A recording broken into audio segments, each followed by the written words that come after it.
Coming up next, it's the relentlessly downbeat and weirdly specific tale of a Russian Jewish immigrant experience, political grifters, Tammany Hall, New York's early urban development. You know, for kids. It's the American Tale. More like American. What's that? An American Tale. Yes, I'm sorry. It's not there may be many American Tales. This is one of them. What is the American Tale? George Washington chopping down that cherry tree, not telling a lie? Nah. Yeah, I don't think so either. Pretty lame suggestion, actually, when you think about it. Abe Lincoln splitting those logs. I don't know. No idea. You have no idea what the American Tale is. Casablanca. Yeah, that's a good. Well, is that even an American No. tale? It's told by Americans. Told by Americans about American displaced Yeah. and people trying to get to America. I think the American Tale has to happen in America, probably. Citizen Kane. Citizen Kane could be the American Tale. Awfully cynical view of It's a pretty America. cynical view. But hey, I guess if you look at America today, Citizen Kane's kind of the father of it all, isn't he? That's my hot take. Are we doing Citizen Kane this year? I don't think we are. No, but we are doing Casablanca. We are doing Casablanca, which is exciting. Cool. Yeah. Well, speaking of things that are exciting, I'm excited to talk about one of the weirdest children's films of the 1980s. Maybe it's not one of the weirdest children's films of the 80s. It's one of the weirdest popular, Yes. uber popular children's films. Yes, it's not Return to Oz. But in terms of things that we all remember from our childhood, at least if you're millennials or Gen X or whatever we are, then this one's pretty weird. But you may never have thought about how weird it was, but that's why you listen to podcasts. So, American Tail, Steven Spielberg and Don Bluth, one of two team-ups. We're here to talk about it today. And who are we, you might be wondering? Well, I'm an all-American boy. I chopped down a cherry tree and didn't tell a lie in that cherry tree's face. My name is George Nathan Alberson Washington. Boy, I don't like anything about that introduction, but I'm not going to delete it. But I just want you to know that I'm full of shame. I cannot tell a lie. I'm full of shame. I'm full of shame. Yes. I like to imagine that story ends with little George getting drugged to the woodshed because he still chopped down the cherry tree. I don't know if that's how the story ends. I think his father's like, here's a nickel.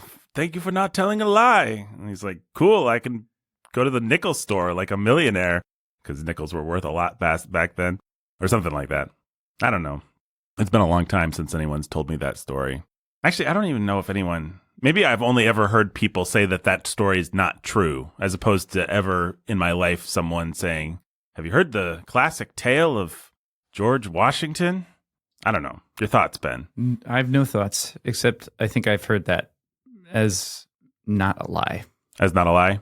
From some point in my childhood, early childhood. Early childhood. Like before you went to bed, your parents would be like...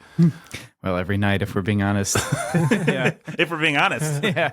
Like, I guess I didn't learn that lesson. Lies, yeah. I mean, the other one I always think of is Abraham Lincoln was working as a store clerk, and he accidentally overcharged some guy, and then he spent the whole day walking all the way to the guy's town so he could give him back the 40, Never heard that. 40 cents or whatever. I've never heard that either.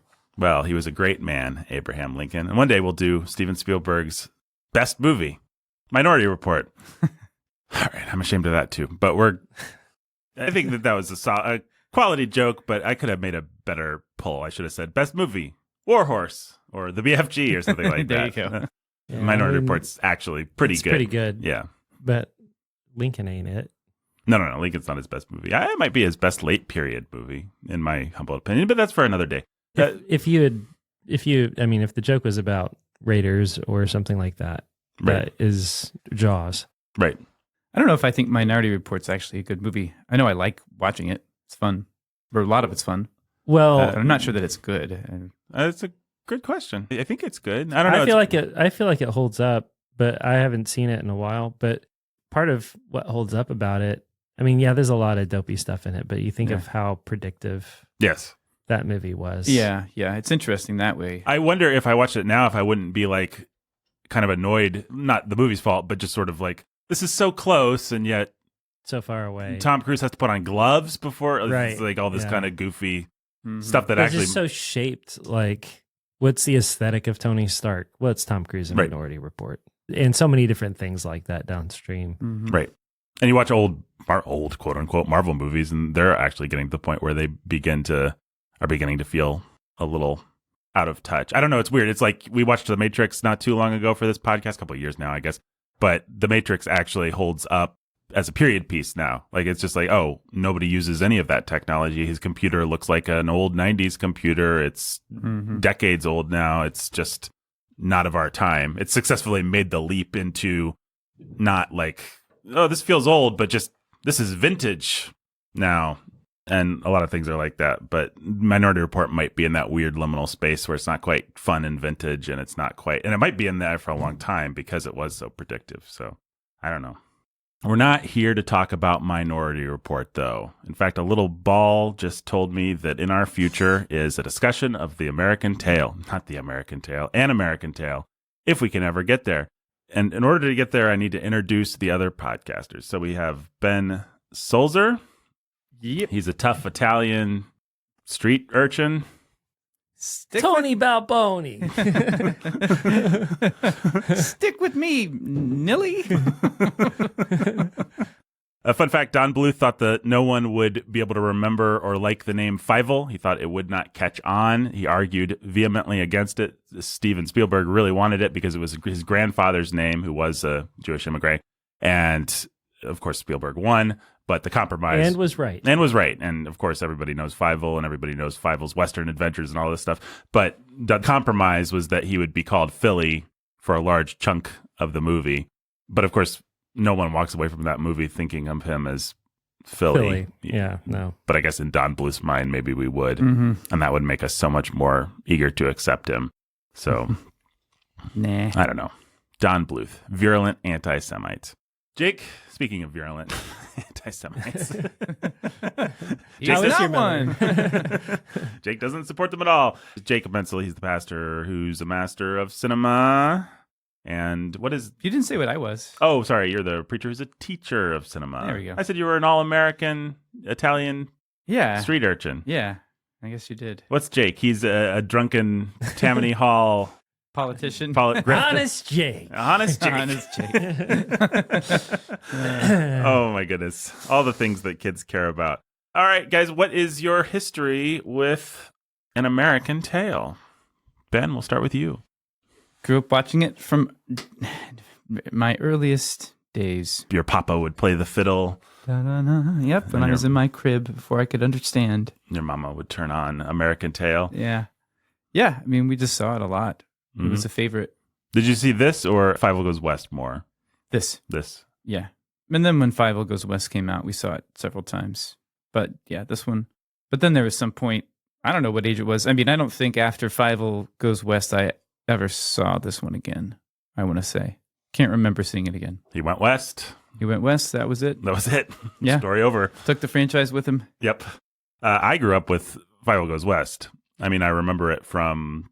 It was a VHS that my brothers had, or maybe I'm young enough that I had it too. I don't really remember, but we watched Fievel Goes West over and over and over and over and over on this very podcast and other podcasts. I've said the line, morons trigger the mousetrap many times because it's just stuck in my brain. All this stupid John Cleese-isms that Caterwall and Jimmy Stewart-isms and let her rip, kid, and all this stuff. I mean, the lazy eye. The lazy eye. Yeah, I probably quote that movie verbatim.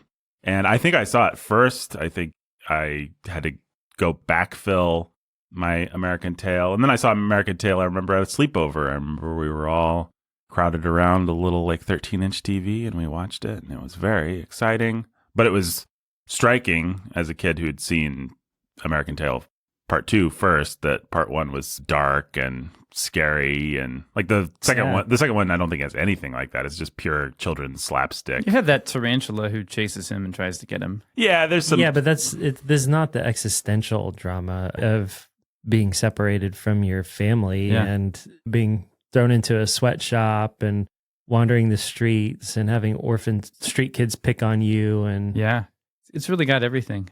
It's got it all. It's got it all. It's amazing. Insects crawling out of sewer pipes to be eaten by some mutant alligator. Wave monsters. I forgot about the wave monsters. Yeah, me too. Man, that thing. Straight out of the id. Yeah. Yeah, I don't know that I care for the wave monsters, but we'll talk about it. Yeah, it was crazy. I think the Old West is like every kid knows the Old West, even growing up in a time. Maybe our kids don't.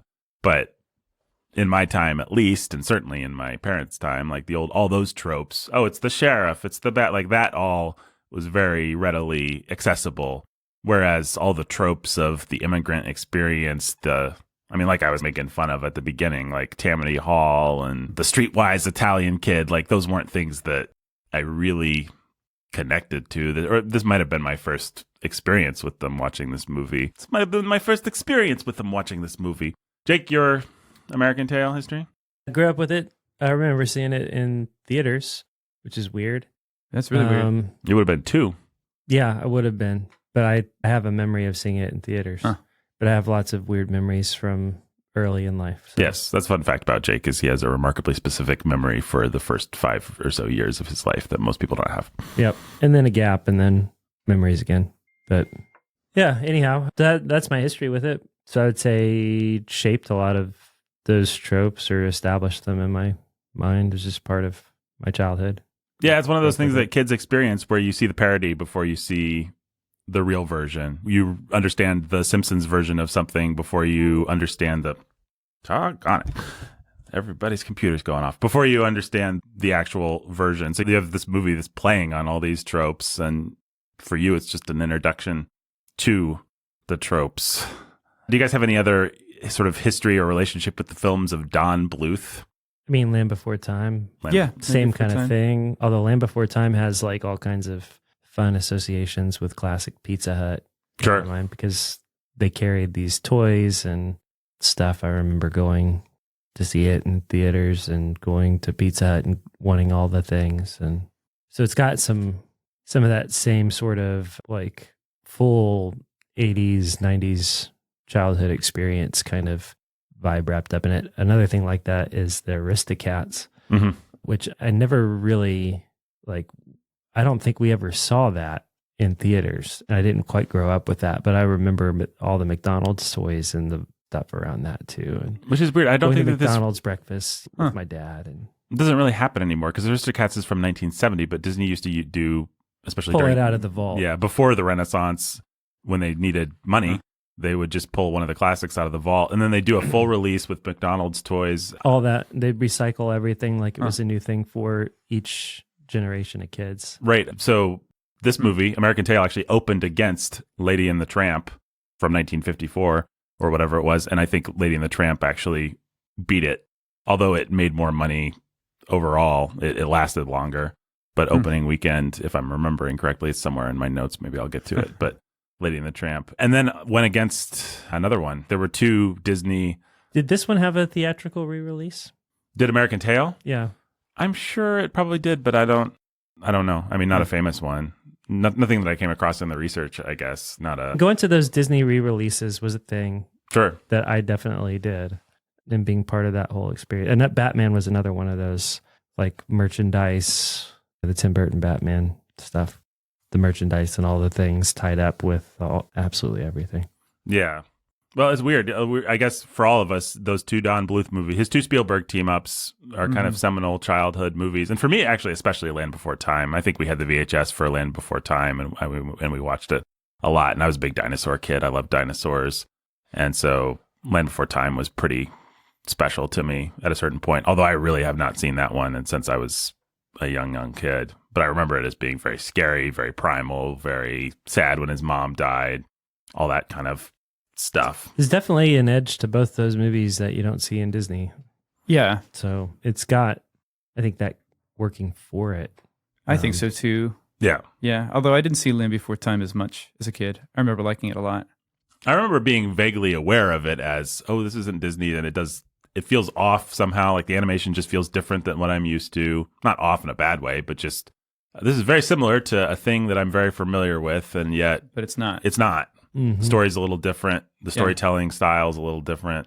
And there's an edge that you have to go back to early Disney to find. Yeah. You have to go back to Pinocchio to get something that plays with real childhood fear and anxiety and drama, and tries to illustrate bring your sort of childhood id to life in places. Yeah. And arguably Disney learned that lesson in the Renaissance, which starts with Little Mermaid in late 80s and then goes into Beauty and the Beast and Aladdin and all that stuff. But also all those movies had big Broadway style soundtracks and really funny humor, and they were just a much more balanced diet. So even though Ursula was a scary sea witch, you're not getting too much of her, and you're getting a lot of other things. It punctures the whatever fear or anxiety you might feel. There's some scary scenes, but you don't feel the weight of Jafar doesn't hang over Aladdin the way that Fievel's existential crisis hangs over. Like even when Fievel's being cheered up by the pigeon dude in this, it's still like, well, he needs to be cheered up because everything is terrible. And when he meets, I guess when he meets Dom DeLuise, that's kind of a puncture in this movie, but it happens really late in the movie, and it's almost kind of weird. It almost feels like a Spielberg note or a studio note. Well, then you just kind of keep going back to it, right? Yeah. So it's like it's going to keep teasing his hope and crushing him, teasing his hope and crushing him, and teasing your hope. And he's going to walk above them as they walk beneath him. I loved that as a kid. And he's going to hear the music, but it's going to be the gramophone. He's going to hear the music, but this time it's going to be Warranty Rat. Mm-hmm. You know, he's going to solve all the problems. The cats are going to go to Hong Kong, and his parents are going to find out that he's alive, and then he's going to end up wandering the streets and have his moment of just angry bitterness. Right. It's like, with the orphans who won't be saved by the end of the movie. Right. Yeah. I liked all that about Don Bluth films as a kid. I just remember I liked Fievel because or American Tail because it had that. But that's what you called edge. it as a kid. You always called it Fievel. That's what everybody called it. Yeah, maybe so. Yeah, I didn't. I mean, I didn't dislike it, but I found it was effective. Like it was scary. If you'd asked me, I definitely would have said that American Tail 2 was my favorite. I think that I don't want to speak for everyone, but I think that that's probably how most kids felt. But I remember really, I mean, it's the same way like Back to the Future 2 or Indiana Jones and the Last Crusade. You set it in the Old West, you make it fun, you give the kid version of Back to the Future 3. Mm-hmm. Is that what I say? Yeah, no, 2 is the super dark. Oh, yeah, no. Yeah, 2 is super dark. No. The land of Biff. I meant 3. I know it. Yeah. Yeah. I figured. Anyhow, you just make the fun Western, play with the tropes of all the movies that your dad likes, but it's something that is made for you. Yeah, well, and there's a lot of slapstick. I mean, Tiger gets chased by a lot of dogs, and then he falls into the water, and what do you know? There's a dogfish. So, I mean, I forgot about that. That stuff was funny to me when I was a kid. Yeah. Well, but part of the draw of a movie like this, I think, as a kid, I don't know, maybe it keys off of, and maybe we'll talk about this later. Maybe it keys off of your relationship with your dad. Mm-hmm. To me, I associate this movie with actual real feeling of, I remember having moments of being terrified, something would happen to my dad or that we'd be separated or whatever. Sure. But also that never happened. And part of the reward of the movie in that the 75 minutes of separation is the comfort of the reunion and the comfort of dad's there. Right. And dad's still there for you, which is part of what it's playing with that is really potent and powerful. Right. Well, that was explicitly Don Bluth's strategy. What he said is kids can take any amount of trauma, so long as there's a happy ending. You cannot have a sad ending in a children's movie, was his stated philosophy. But you can have as much dark stuff to get there. And interestingly, Spielberg pushed back. Spielberg made him cut a lot of dark stuff and said, we cannot traumatize kids. And then Lucas and Spielberg made him cut 10 minutes out of Land Before Time, and I think that's what soured. Even more, I think, from what I read. Yeah, I mean, it was a lot. The thing about the 10 minutes was it was right before release. It was like a couple weeks before they were going to release, and Lucas and Spielberg were just like, nope, we're not going to spend 5 extra minutes on mom dying and all this different stuff. So it's one of the weirdly short animated films out there. It's like 69 minutes long, and it was not designed to be 69 minutes long, which is really interesting because everybody thinks of Spielberg as like the premier traumatized kids in the 80s filmmaker, but he was pretty keen not to do that in his animated work. At least he wanted there to be a balance, and he didn't want to go too far, which I suppose just means he's a savvy producer, which we all knew. Yep. So are we still? What else did Bluth do? All Dogs. Did he do that? He did. All Dogs Go to Heaven, which that movie is terrible. Yeah, I think I saw that one in the theaters as a kid and hated it. I would have been an older kid, right? But I'd rarely hated a movie that much. If I remember, I just didn't know what to make of it. It's weird when you go to. I remember seeing it multiple times, but at the set because it was just like there. But man, so terrible. Yeah, it's just like everything. Yeah, it just made you feel horrible, and it felt so off and wrong.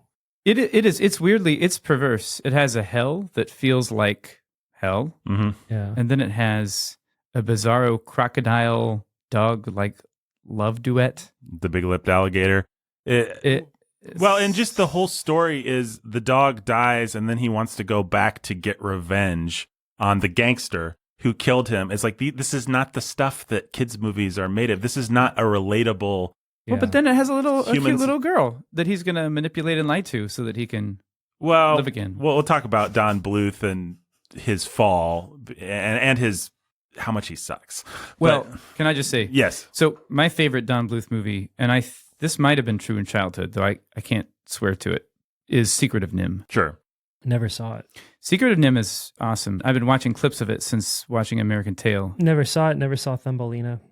Well, you shouldn't see Thumbelina. Thumbelina sucks. But Secret of NIMH has, the animation is, I think it's even better than American Tail.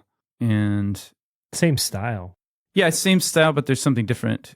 There's something different he's doing with the way he uses backgrounds. I don't know the animation terms. Well, for one thing, it's much more handmade. Yeah. We have the advent of CGI assisting a little bit in American Tail, and kind of things are moving forward. And American Tail is just more streamlined, a little bit more in the Disney style. Yeah. And it's very consciously trying to make the mice and everybody cuddly and cute. I mean, they sold a lot of Fievel toys, and they intended to sell a lot of Fievel toys. That's part of what Spielberg did at the time. So I think Secret of NIMH was just like, let's make the coolest thing we can make. Well, it has like elements of horror, suspense, and action for kids. It has like blood and a sword fight where these big rats are like actually drawing blood. And as a kid, it was just like, it's just kind of awesome. Right. Because Disney does not give you that. Disney might give you like a 3-second sword fight between Aladdin and Snake Jafar. Right. But it's not going to it's going to like cut it short. But the Don Bluth is going to be like, yeah, this is just a big sword fight and rats are going to die. Well, also, it's weird as a kid to see a sword fight that ends in someone being stabbed with a sword, which may sound counterintuitive, but like Aladdin never is going to stab anybody with a sword. He's going to swing his sword around and it'll be exciting, and then something else will happen. That's right. But I remember the first time I saw like an old Three Musketeers movie and D'Artagnan just stabbed somebody, and I was like, oh, I guess that's what you do with swords. But it had never occurred to me that a movie could actually just have someone get stabbed with a sword, because the sword was just like a thing that you swung around and did daring do with, and then the bad guy would fall into the water or something like that. But not in Don Bluth, Secret of NIMH. Not in Don Bluth land. Well, let's do... in The Princess Bride either. Not in the... True. Yeah, the Princess Bride was an early... Bride. Yes, but that sword, that feels so thoroughly earned by the time it happens that it never bothered me as a kid, even though he kind of has that guy on the ropes when he kills him, but that's okay. Vengeance is cool, if Hollywood has taught us nothing else. Let's talk about Don Bluth. So Don Bluth is a really interesting guy, and I'm not convinced, you guys can help me litigate this, I'm not convinced he's actually a good filmmaker, because everything that he did after the two with Spielberg just was awful in a bizarre way. Yeah. But he is kind of the Tesla to Disney's Edison. He's kind of the direction that things could have gone if we hadn't had somebody else dominating the market. And he's very much the direction that things could have gone, because Disney tried to hire him back after NIMH and after the Spielberg stuff. It was on the table for him to come back to Disney. He made a choice to go his own way. And the Disney was like, all right, I guess we have to give all these young guys a chance. And that's when you get the Disney Renaissance. And so instead of the Disney Renaissance, we could have had a Don Bluth-led Disney animation department, and who knows what that could have looked like. Man. I think it would have been a disaster, probably, based on how things went. And well, but if he's under he was control, at Disney, studio control. Was Secret of NIMH Disney? Secret of NIMH's not. I didn't think so. Secret of NIMH, he and his guys produced out of their own pockets. They did they mortgage their homes or something? Yeah, I'll talk about it. I'll talk about it. This is like DreamWorks. Yeah, it's very similar. Well, and Spielberg kind of runs through all these things because he founded DreamWorks. I don't know. Don Bluth is a weird guy. There's a lot that we could say. He's born in 1937, so he comes out the same year that Snow White does. And he goes and sees Snow White, and it must have been a re-release or something, but it was what influenced him to draw every day. And he says, to this day, a drawing of mine only has a lifespan of maybe 24 hours before I have to do another one. He just describes himself as addicted to drawing. He grew up in El Paso and then in Utah, where he lived on the family's farm. He is a member of the Church of Jesus Christ of Latter-day Saints. He's a Mormon and a faithful one, to hear him tell it. His great-grandmother was Helaman Pratt, an early leader of the Mormon Church and one of the founders of Prattville, Utah. And also Pratt's great-grandson is Mitt Romney. So Bluth and Romney are second cousins, and they're both weird Mormons. He actually went to Brigham Young in the early 20th century and then pursued a degree in art and animation. In 1955, he was hired by Disney and worked as an assistant on Sleeping Beauty, which came out in 1959, which I think we've reviewed on this podcast, on not an earlier iteration of this podcast. And then in 57, so before Sleeping Beauty actually came out, he left Disney because he just thought it was boring, went to Argentina as a missionary, as a Mormon missionary for 2.5 years, and would draw pictures to share Jesus with people and make connections for people. So, interesting guy. But he actually got done with Disney, went back to animation, started working for different animation houses doing cheapo stuff, and then was refolded back into Disney. They got him back, and he worked on a bunch of things that our listeners may remember fondly, but that I have very little fondness for. Kind of the post-Disney, Walt Disney is dead, and we just have to get some stuff out there for the kids. So the one that everybody loves that I don't is Robin Hood, Winnie the Pooh and Tigger 2, The Rescuers, somewhat beloved, Pete's Dragon. And the thing about all these movies is that they're cheap. Disney just didn't. Aristocats too. Yeah. Disney wasn't putting money into it. And so the backgrounds don't move and the secondary characters. You watch The Rescuers. They recycle a lot of things from, like a lot of Robin Hood's recycled from Jungle Book. From Jungle Book. And you can go and see the comparisons where it's just the same. It's silly. And so here's a quote from Bluth. I grew up at a time where Walt Disney was the greatest of storytellers. So many of the things he put into the movies were so moral and so strong, and they shaped lives. Whereas nowadays, it seems to me like you can't make a movie, like you can make a movie so they can make money. So it's a pretty dark period for Disney. There's a lot of cost cutting. The stories aren't connected to fairy tales. I mean, they didn't do fairy tales from about Sleeping Beauty didn't make money, and then they were like, okay, I guess we shouldn't do fairy tales, which is the dumbest idea they ever made. And then they really don't do anything until Little Mermaid. And so they're doing all these things, cute little animal movies and stuff like that, but there's a lot of cost cutting. They're thinking of it as not for the family, but for kids. So it's mostly slapstick. It's mostly not that sophisticated. And then there's just not anything to really stir the imagination. And by 1971, the legendary 9 old men, the 9 animators who kind of made Disney what it was, were beginning to retire. And Bluth and his friend and future business partner, Gary Goldman, whose name figures in a lot of these stories, he's always been Bluth's partner, they're kind of expected to step into leadership positions as the next generation. But Disney has not. Walt Disney died, and he just didn't leave things in good shape. And the people that took over after him really didn't get their act together until the 80s and 90s. And so there's no mentorship program. There's no way to actually pass on the secrets of the old men. The old men are getting old. They're literally forgetting how they did things. And so Bluth's expecting to go learn from these legends, and he's finding that A, we're not doing cool stuff anymore. B, these guys don't even know how they did the cool stuff. There's no sort of systemic programmatic way for all this lore to be passed on. And so he's just like, this sucks. What am I supposed to do? So he gets 17 other employees and they start working in his garage, making their own animated feature just to try and figure out, like, how did classic Disney do it? And so they make something called Banjo the Woodpile Cat. And Banjo the Woodpile Cat's pretty cool. You can find it on the wonderful YouTube to this day. And that turns into Don Bluth founding his own studios and then making Ben's favorite movie, The Secret of NIMH, which came out in 1982. He actually walked off of The Fox and the Hound, which I say good for him, and delayed it by about a year. He screwed over the poor Fox and the Hound. Bluth's just like this. He's a Mormon. He's an idealist. He starts the first profit-sharing company in animation. So he's like, come on, everybody, come with me. We'll all have a piece of the pie. And of course, NIMH makes no money and it goes under and nobody... Are you going to say why? Why? Why? Well, one reason at least is that it debuted against E.T. Right. And E.T. just crushed the snot out of it, of course. E.T., of course, crushed the snot out of it.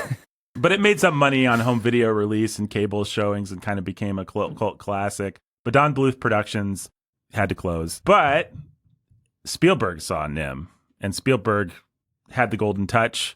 And if he liked you, then you were in and you could have money to do things. And so he came to Bluth and said, hey, I really liked NIMH. You want to do something together? And Bluth was like, cool. And we'll talk more specifically about American Tail. But that turned into American Tail. That turned into Land Before Time. And then, as I alluded to, he ended his relationship with Spielberg. Spielberg founded Amblimation, which made a bunch of stuff that people always think is Bluth, but it's not. And it's pretty dire. So the best of it is American Tail, Fievel Goes West. But then they made We're Back, A Dinosaur Story, which sucks. Oh, I hated that movie. And Balto, which I never saw. Which nobody cares about. And those were the three, and then they basically folded. I remember Balto. Yeah, I mean... I didn't care about it, though. Yeah, nobody cared about Balto, I think. And so Bluth leaves Spielberg. He has a chance to join Disney. He decides not to. Disney, just to put everybody in the timeline, proceeds to crack the code and make great movies. They return to fairy tales, they return to archetype, but they also figure out how to bring some much needed complexity and nuance to the archetypes. And they crack the code with Robin Williams and the Genie. So it's like we can tell these stories that really connect to kids, but then we can have running, humorous commentary for the adults. You get Menken and... they get Menken and Ashman to come and they say, let's do Broadway style big scores. And that's a huge thing. And they write these fantastic scores. And so Disney just figures it out. So like if Disney had made Beauty and the Beast in the 1940s, then I think it would have just been like the girl falls in love with the beast, but they made it in 1991. So it's like the girl falls in love with the beast. It's archetypal. We can all connect to it, but it's a little more complicated and there's some nuance and there's some character development. Now, if Don Bluth in 1991 had been in charge and made Beauty and the Beast, I think it would have been like... The Beast is scary. And, oh, yeah. Which he was, but... Well, I think it would have been worse than that if you look at his... I think it would have been like, the Beast helps reform French tax laws. And also they fall in love and there's a monster or something. Like, my point is, his way of trying to get back to the old Disney once he got out from Spielberg, and even under Spielberg to some degree, was always, let's have truly adult material and adult themes and adult concerns, and then let's put some kids stuff next to it. And so we're going to have all this stuff about the immigrant experience, but then there's this Fievel story that kids can connect to, whether they understand what Tammany Hall is or not. It really doesn't matter. He's kind of like, what's the guy, Richard Williams, the guy who didn't finish The Thief and the Cobbler. Yeah. He's kind of like that. Just a weird guy, maybe a genius at animation in his own way, not able to tell a story and always putting in adult stuff in the mixture of kid stuff. Yeah, and it's not even, I mean, a lot of times it will be adult stuff like, ooh, naughty stuff, but also it's just like... Boring stuff, yeah. So let me go through his 90s output, all of which was commercially, artistically, financially, in every conceivable way, a failure. I don't know why this guy got to keep making movies. That's really weird. All Dogs Go to Heaven. It's the story of Charlie B. Barkin, a German shepherd that is murdered by his former friend, Carface Carruthers. Charlie withdraws from his place in heaven to return to Earth, where his best friend Itchy Itchford, voiced by Dom DeLuise, still lives in order to take revenge on Carface. What kid would connect? And then there's a little orphan girl and some stuff for kids to connect to. But this is like, Who thought that was a good idea? And then Rockadoodle in 1992. This film tells the story. These are just the It's terrible. Yeah, you liked Rockadoodle as a kid. Yeah. The anthropomorphic rooster named Chanticleer, who lives on a farm and crows every morning to raise the sun. However, he leaves the farm to become a singer in the city after being tricked by the Grand Duke of Owls, whose kind hates sunshine, into thinking that a crow does not actually raise the sun. Without Chanticleer, rain continues to... It's like Beauty, love will fall in love with beast. Aladdin will get magic lamp. These archetypal stories you can describe in one sentence. And then Bluth is like, well, there's a guy and he has to do his tax returns, but there's a bad guy that talks. It's like, what? Thumbelina, you'd think he could make that. And I did go to see this one in the theaters. I saw this on video, I think. I remember hating it. And it sucks because Thumbelina is this totally passive, boring character, insipid. And then it's 5 or 6 different animal kingdoms that want to marry her. And so it's like the politics of the mole prince wants to marry. It's just like, again, what kid cares about any of this? And yeah, it has sword fights and it has a pretty girl and a prince and stuff, but it's just all so weirdly done. Does the animation, because I remember All Dogs Go to Heaven, the animation is actually still quite cool. Yeah. But it downgrades, right? Yeah, his budgets are falling, and then Troll in Central Park. Well, it's also going to be running parallel to the Disney Renaissance. So Disney's just like upgrading and learning how to use CGI and learning how to, like, you've got the Lion King hitting. Yeah. Like, and they're pouring more those money great big into scenes it. Yeah. And Yeah, I mean, the so Lion... even if he could keep at the same level, he's being left behind. Right. And Pixar's popping. Yeah, Pixar, what's 93, I think, is Toy Story. So it's like all this exciting stuff's happening, and this guy is just stuck in the past. And it'd be one thing if he had a great story sense and wanted to tell slam bang stories. But well, Pixar would have hired him. Yeah, or somebody doing the next cutting edge thing would have actually pulled him in, or Spielberg would have continued to work with him. To work with him, but I think Spielberg liked his animation sense. He's obviously a good animator. Yeah, it's clear. Like when you look at this, it's like, well, Spielberg wanted to do animated stories, but he needed to link himself to a cool, edgy animator who could hit his style. But, when you have an idiot who wants to fight Steven Spielberg over how to tell a good story, you don't have a animation studio. Right. And it would be nice if it was the story of a guy who had his own vision and it was so great and he just needed to get out from under the thumb of the evil producers. And Spielberg came behind and helped him realize it. Right. But, well, I mean, one thing you learn if you read enough about Hollywood lore is those evil cigar chomping producers, often very necessary. Often you need an evil cigar chomping producer to tell you to cut 2 reels, to tell you to take out the stupid part, They get in that position for a reason. Right, exactly. Well, so back to The Secret of NIMH, which was his first. My guess, I haven't seen it for a long time. Maybe it doesn't hold up like I remember. But my guess is that it works because it's just taking off of a really well-structured kid's book. Right, a novel that... And so that kind of subbed in for the producer. It's like Bluth's not coming up with his own story. He's not adding in stuff about tax returns. He's just like, this is weird enough that it already meshes with my dark sensibilities. Yeah, and if he'd kept finding good material, then... You could see him animating like some awesome, lesser-known Oz books. Like, imagine an alternate Don Bluth. That would be fun. Yeah, sure. Or if he just... Or just Grimm. Yeah, sure. Grimm's fairy tales. The guy obviously has talent, but he just doesn't know how to get out of his own way. So Troll in Central Park is the story of a troll who's exiled from the kingdom of trolls by an evil troll queen for growing flowers and lands in Central Park where he befriends 2 children, blah, blah, blah. There's all this troll mythos. And The Pebble and the Penguin, did either of you guys have the misfortune? No. I did.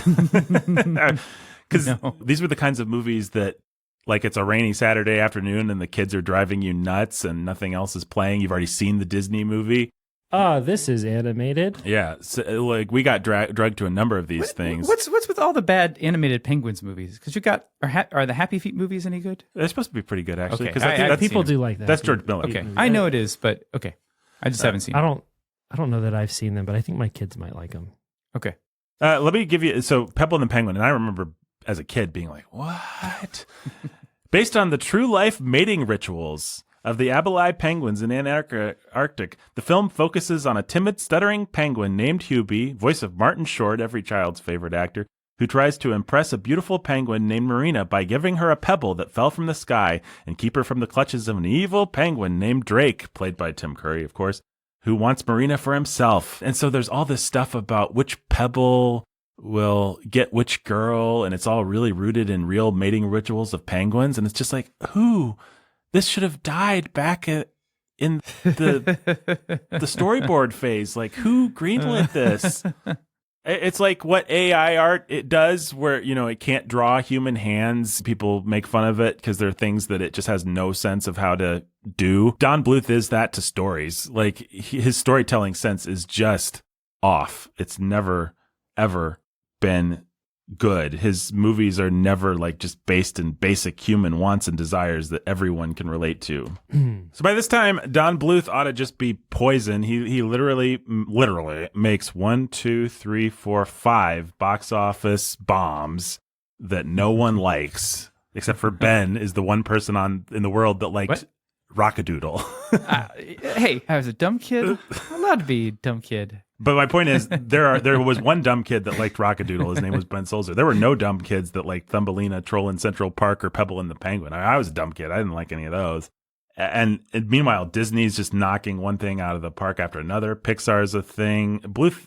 Well, I mean, you have to think Disney's knocking things out of the park, and everybody wants in on Disney's success. I think that's it. Right. And so who out there has any experience, any proven ability whatsoever to compete? Yeah. And so people are, I think, studios. It's like people chasing the MCU now. Exactly right. They're just like, we have to roll the dice with somebody, and people are just going to keep rolling the dice with Bluth because he worked at Disney. He's got the pedigree. He's got the past. He's got the real knowledge of how to get things done. Uh-huh.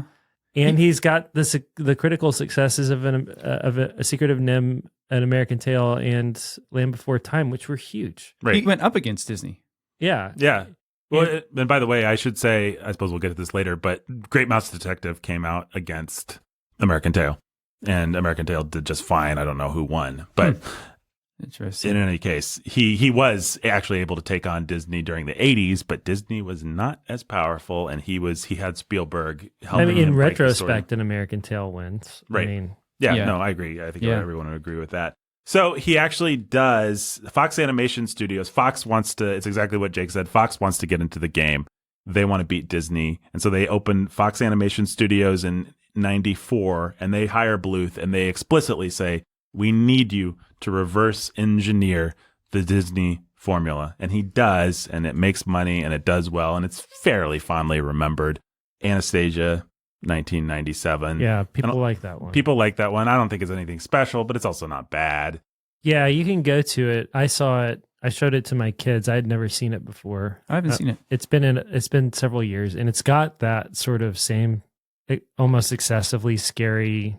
It's got some things in it. I don't even remember what they are. Well, it's Christopher Lloyd as Rasputin. And which is a great idea. He's like a demon. It's like Rasputin's pretty demonic. Yeah.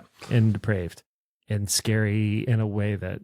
It's one of those things where all his power is contained in a magical vial, and she smashes it, and then he screams and dissolves into a skeleton. It's like that kind of. Yeah, you're helping me remember now. Yeah. Yeah.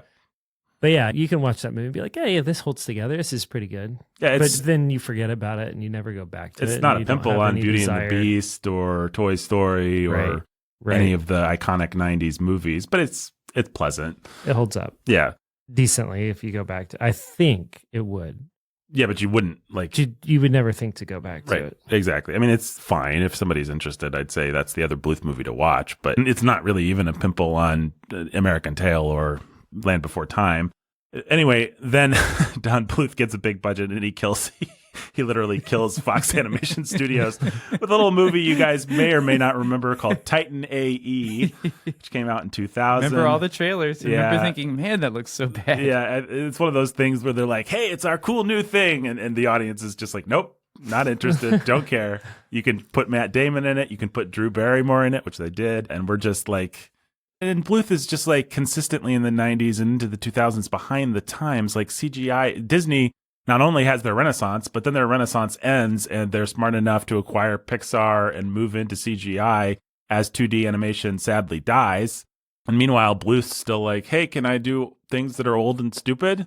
And the audience is like, no. And then Bluth's like, okay, I'll make a sci-fi epic for teenagers. that'll be partially CGI. And teenagers are like, no, we're not that dumb. We don't want that. We can just go see Star Wars. We don't need Titan AE. I'm just looking up Roger Ebert's reviews. He gave it 3.5 stars. Yeah. Roger Ebert's... Which makes me at least interested to watch it someday. Marches to the beat of his own drum. He does, yeah. He liked, but I'll tell you what, he didn't give that many stars to Pebble All Dogs Go to Heaven, one. Rockadoodle, Thumbelina, Troll in Central Park, Pebble and the Penguin. Yeah. I've actually got a quote from, I think this is his review of Thumbelina. He said, Bluth originally left Disney because he found the studio's animation efforts moribund. The irony is that his own films now more closely resemble the Disney of the 70s than those from the current studios. With The Little Mermaid, Beauty and the Beast, and Aladdin, Disney has not only reached a new creative level, but is obviously aiming at a true general audience. The stories, music, and action in the new Disney features are entertaining for adults, not just children. It is difficult to imagine anyone over the age of 12 finding much to enjoy in Thumbelina. So Disney's like, hey, we bought Pixar. We're making our own CGI movies. Bye. And Don Bluth's like, Titan AE. And that finally broke his career. He's never really had another hit. Or he's never had the opportunity to make anything again. He's now in his 80s. He probably won't make anything again. I saw just sort of like browsing the internet, just released a memoir. Yes, he released a memoir, which I'll quote from in a minute here, which is kind of obnoxious. I don't know. I don't want to be a Don Bluth hater, but he's very, what's the word for when someone's wants to be cute? He's very cutesy. He wants to tell the story of a magical Utah farm boy that got an opportunity to work with Steven Spielberg and play in the big leagues and make some animated films and all this kind of thing. And his dreams were somewhere out there. It's that kind of thing. But so that's the story of Don Bluth. He's also, some of our listeners may be familiar with the arcade game Dragon's Lair from the 1980s. He did the animation for that, kind of a famous thing. And he's always trying to kickstart or GoFundMe or whatever a new Dragon's Lair movie, but I think his Kickstarter failed because sorry, Don Bluth, no one cares. So here's the story of American Tail, and I'm going to draw from his memoir. So he gets a call from Jerry Goldsmith, famous composer, great composer, did the score for NIMH, and Jerry Goldsmith says that his friend, Jerry's friend, was bowled over. Jerry's friend said, I thought nobody did this kind of animation anymore, and so Jerry's friend wants to meet Bluth. And so Bluth's like, cool, who's your friend? And he kind of laughs and says, you know that Alien movie that destroyed NIMH at the box office? It's the guy that made that. So it's Steven Spielberg. And so Bluth says Spielberg came to visit his office, and it was like getting a visit from the emperor or the pope. Quote, his appointment wasn't for an hour when a jade green Porsche roared into the parking lot and screeched to a halt. A man wearing baggy trousers, a Hawaiian shirt, and a beat-up baseball cap got out of the car, unquote. So it's kind of fun to remember that Steven Spielberg was, in fact, the nerd king, Elon Musk, Steve Jobs kind of dude of his time. Yeah. He's always been much better at... Steven Spielberg is just a master of PR, and he's always wanted to present a aw shucks persona to the public, but he was the aggressive nerd king who could make or break people in the 1980s. Show up in my green Porsche wearing a Hawaiian shirt and a ball cap, and I'm going to make your life or break it. Right, yeah. In this meeting that I'm an hour early for because I am on my time. Right, yes. And you will be too. Yes. Spielberg is never late, nor is he early. Just like John, what's his name? Hammond. In Jurassic Park. Yes, yeah, well, exactly. I mean, I think there's a lot of Spielberg and John Hammond. Yep. So they show him around the studio. They show him animation cells, which Steve Spielberg's really excited by. And then finally, Steven says, "Hey, are you interested in doing a movie together?" And they're like, "Cool." And he's like, "Okay, I'll find the perfect story. I'll get back to you." And so they expect a call in like a week or something. 2 years later, Spielberg contacts them, and meanwhile their studio has gone out of business and they've had to relocate into a little dump, and they're like, okay, they keep expecting a call from the maestro to save them, but they get it in 2 years, which is not rude by Hollywood standards, I guess. But in any case, Spielberg calls them, and he's got this story he's really excited about, and it's about a Russian mouse family coming to America and getting separated from their little son. It's about a young mouse named Mousy Mouskowitz, who immigrates from Russia after their home is destroyed by cats. And Spielberg's really excited. It'll be a musical, and we'll call it An American Tail, spelled T-A-I-L, not T-A-L-E. And Bluth's first thought is, oh, another mouse movie? Because NIMH was a mouse movie. Obviously, Disney's famous for mouse movies. And then his second thought, and I quote, was, hella-de damn, that is a perfect story. And so, if Spielberg wants to do, if Spielberg said, we're going to make a movie about my laundry, then you kind of have to say, hella-de damn, that's a perfect story. So, in any case, he decides that it is, and Spielberg's at an interesting point in his career because he is the king. He is the kingmaker. He's also trying to move into prestige right now. So he's filming. So he's doing the Indiana Jones trilogy. He's in the middle of that in between Doom and Crusade, but he's also doing Empire of the Sun and Color Purple. He really wants to be taken seriously, and he's not going to be taken seriously until Schindler's List in 93. So he's doing which was a genius, bold move. Yep. I tried. Y'all didn't take me seriously. Let me just take a step back and blow your minds. Yes. and now you have to take me seriously, and everything I do from now on, it doesn't matter. You will take it seriously. Well, the thing to remember, I've said this before on the podcast, but also I'll make Jurassic Park the same year. So I've still got all the Spielberg magic. In fact, I've got more of it than I've ever had. I'm going to make the biggest blockbuster of all time. I'm going to bring dinosaurs to life, and I'm going to make one of the great art films about the Jewish experience and the Holocaust drama of all Holocaust dramas. And they're both going to come out the same year. I'm going to win all the Academy Awards. I'm going to... Huge mic drop. Yeah, it's just a mic drop. And then he took a few years off and has kind of tried to recover and replicate that ever since. And eventually, I think, just gave up and moved into making dad movies. But for a while there, he would do one for them, and it'd be like, The Lost World comes out and Amistad comes out in the same year, Minority Report and whatever, that kind of thing. And it kind of worked, but Lost World and Amistad is no Jurassic Park and Schindler's List. I'll tell you that much.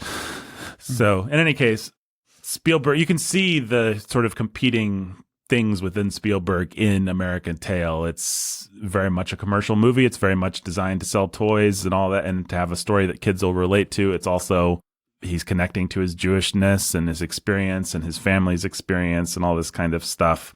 So he's busy filming Empire of the Sun in Japan. They would send him the storyboards, the character designs. He'd mark up everything. He'd say, this is funnier. You can make this stronger. And Bluth, on this movie at least, worked very well with him, understood that he's a genius and a kingmaker, and he has what it takes, and we're just going to do what he says. And Bluth felt like he had enough freedom Bluth still wants to own American Tail, which of course he does. But there's no, like Poltergeist, everybody always says Spielberg just directed it and Toby Hopper really didn't get a chance to do anything. There's nothing like that on American Tail. They had a decent working relationship. In 85, Disney released The Black Cauldron, which they'd poured a lot of money, and that was supposed to be Disney's big comeback movie. And that, of course, was a big bounce, really didn't work, but they'd spent almost 3 times American Tail's budget on that. And then American Tail gets to come out, be awesome, and be better than Black Cauldron, and be better than what it went up, the 3 things it went up against, which were, like I said, a Great Mouse Detective, and also 2 re-releases, Lady and the Tramp, and whatever the other one was. The only other thing to mention is that George Lucas was dating Linda Ronstadt at the time, the singer, and so they needed a song for her, and that's why we got. And George Lucas didn't work on the movie; he's just Steven's friend, and so hey, right somewhere out there for Linda Ronstadt. And so the movie came out. It was not a critical favorite. It's interesting to look and remember that the critics didn't like this movie. Siskel and Ebert both gave it thumbs down. Siskel was kind of offended by Siskel was Jewish, and he was kind of offended by this movie's attempt to tell such a Jewish story, but also not to ever say that it is. You know, it's like so specifically Jewish, but then it draws back in certain ways from wanting to just be like, hey, we're a Jewish. It doesn't. You could argue. I don't know. Maybe we could talk about it. Like, their name is Mouskowitz, for crying out loud. Of course, it's a Jewish story. Yeah. They're celebrating Hanukkah. They're celebrating Hanukkah. So I don't know what Siskel had to complain about, but Ebert and Siskel are just both confused. What is this? It's so serious and it's so dark and it's not really for kids and it's so Jewish, but also it's not. Richard Siskel of Time said, after a half-century's domination by wasps like Mickey and Mighty, the world of animation is happily invaded by a Jewish mouse. Oy, does he have troubles. So even the people that liked it kind of had that that attitude. Also, people complained about the racial stereotyping, the other racial stereotyping. You got the drunk Irish. You got a whole song that's just the most egregious stereotypes. All the cats are Nazis. Cat lovers weren't happy with it either. Okay, now I remember. So its main animation competition was you'd never guess in a million years. It's funny that this one was still being re-released. Maybe that gives it away. Snow White. No, it's Pinocchio. It is locked in the Disney vault, and it will never come out ever again. Song of the South. Song of the South. Yeah, American Tail actually went up against Song of the South, which placed number 3 that weekend, and then later Lady and the Tramp opened for Christmas, and so American Tail is just running neck and neck with all these Disney movies, but everybody's kind of amazed because it beats them. It earned $44.6 million. Lady and the Tramp grossed 30 that year. So Disney still has a lot of muscle. Like they're still almost doing as good as a new. I just pull something out of the vault, right, and not even something all that great. Yeah. But sales of Fievel merchandise flying off the shelves. Sears had one of their most successful campaigns. McDonald's was giving away storybooks. McDonald's did get in trouble because they gave away Christmas stockings with Fievel's face, and several Jewish organizations I had one. questioned the use of a Jewish character on a Christmas item. And so Bluth could have done the sequel. To hear everybody talk about it, there wasn't a huge falling out. They've all always been pretty diplomatic about it. Frank Marshall said, it was his choice not to do American Tail Part 2. We went ahead and did it ourselves. But reading between the lines, I don't think he liked his working relationship with Spielberg and with Lucas, who was involved on Land Before Time.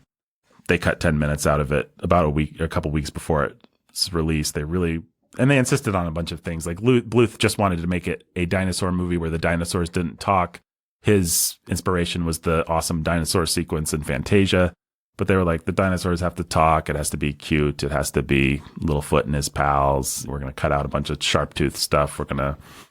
Which, I mean, the movie's still pretty scary and primal, at least as I experienced it as a 7-year-old. I don't know. Yeah. But maybe they made it too cute. I'd have to watch it again. In any case. Again, it's kids separated from their families. Right. Traversing an apocalyptic hellscape, being chased by a Tyrannosaurus Rex. Now you can go watch Good Dinosaur with it. Yeah. Another great movie. Well, in any case, that's the story of American Tail. That's the story of Don Bluth. And Ben, you looked up a little research on the actual immigrant experience. I did.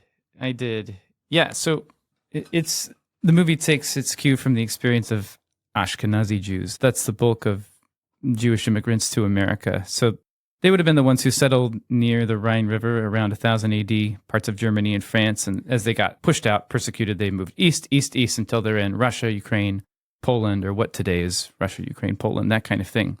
So Hollywood, Broadway, everything that we know is Jewish in America pretty comes much from this strand of... Yeah, as opposed to like Sephardic Jews who were formed communities in Spain and Portugal and stuff like that. So Ashkenazi Jews are Western Europe and then pushed to Eastern Europe.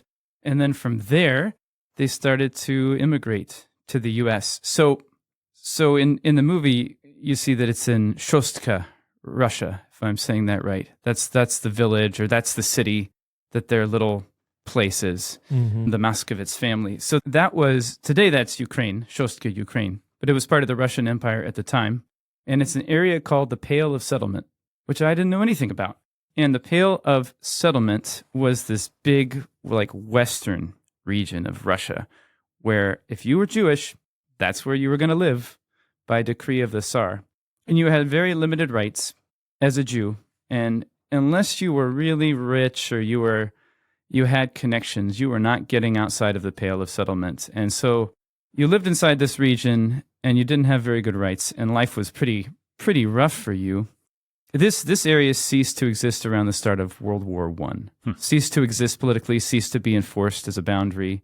But it was like Belarus, Lithuania, Moldova, big parts of Ukraine and Poland. So it was a big area, but it wasn't a nice place for them to live, just because they were not citizens, as I understand it.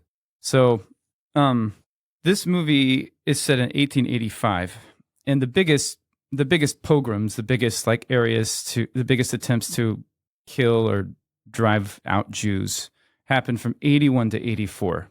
And that's because Tsar Alexander II was assassinated just before that or around that time, and it was blamed on the Jews. People were, it wasn't a Jewish conspiracy from what I read, but people were happy to blame it on the Jews, and the government was happy to have an excuse to blame the Jews. And so there were these massive attempts to drive out and kill or burn down Jewish settlements and shops and things. And that's what you're seeing at the start of the movie when the Cossacks come through. Cossacks are just like East Slavic Orthodox tribes who lived in Ukraine and southern Russia. They were just like, natives, citizens, whatever. So is that like the equivalent of the Klan that's coming through, or is it like the government that's coming through? I don't think it's quite like that. It's more of the way that what I read indicates it's more of a populist thing. Like, however much it may be initiated by the government or whatever, it's like the Jews are not well liked, and it's not hard to stir up sentiment against them. So it didn't seem to me like we'll rile you up, and then we'll turn like Antifa. Yeah, like we'll rile you up, then we'll turn a blind eye to something like that. Yeah, Cossacks is not like a society. Right. Cossacks is just like a people group. Right. So they come through. This is all. It's kind of like if you've seen Fiddler on the Roof. Yeah, Fiddler on the Roof. About that. That's how I've always at least reinterpreted it. Yeah. Well, Tevye and his family live inside the Pale of Settlement in a different city.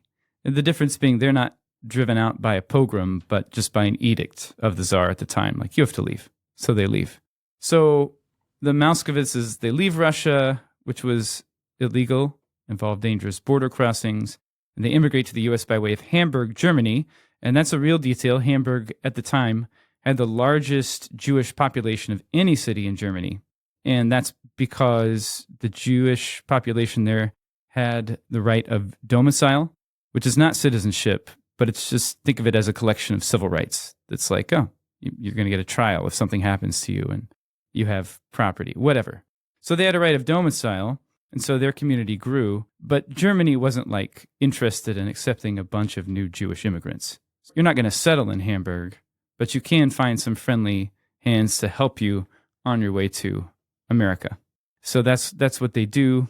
So there were a ton of Jews from Eastern Europe coming to the U.S. around this time. Here's a quote from an article on the Library of Congress website. Quote, in the 1880s, more than 200,000 Eastern European Jews arrived in the U.S. In the next decade, the number was over 300,000. And between 1900 and 1914, start of World War I, it topped 1.5 million. So all in all, between 1880 and 1924, when the U.S. Congress cut immigration back severely, it is estimated that as many as 3 million Eastern European Jews came to the U.S., unquote. So it's nuts. So many people. It's part of a bigger wave of European immigrants. About 27 million of them between 1880 to 1930 is an estimate I read. And so these guys are coming in by droves. They don't come through Ellis Island. You notice, if you catch it in the movie, you can see you can see Castle Garden, which is it's a national monument now still. Ellis Island wasn't ready to go yet. Castle Garden is where you came in. When they come in and the officers are changing their names, that apparently it was more likely that you yourself were going to change your name. Like you were going to feel a certain, how are we going to fit in and make this work? Let's change our names. Statue of Liberty, that's true. It was being built at the time. It was finished like the next year. And there's other details the movie has, like Tony Toponi at one point is sitting on the sign for Hester Street, which was an important street to immigrant Jews. It had synagogues and a market and stuff. I think it's now been absorbed into Chinatown.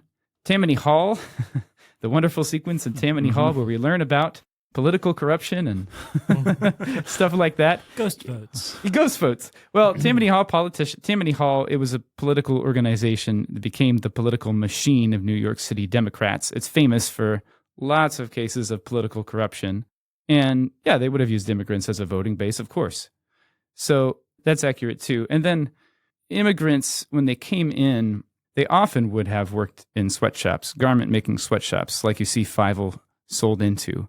A lot of the Jews who were coming in, from what I read, were already proficient in the garment industry. They had skills.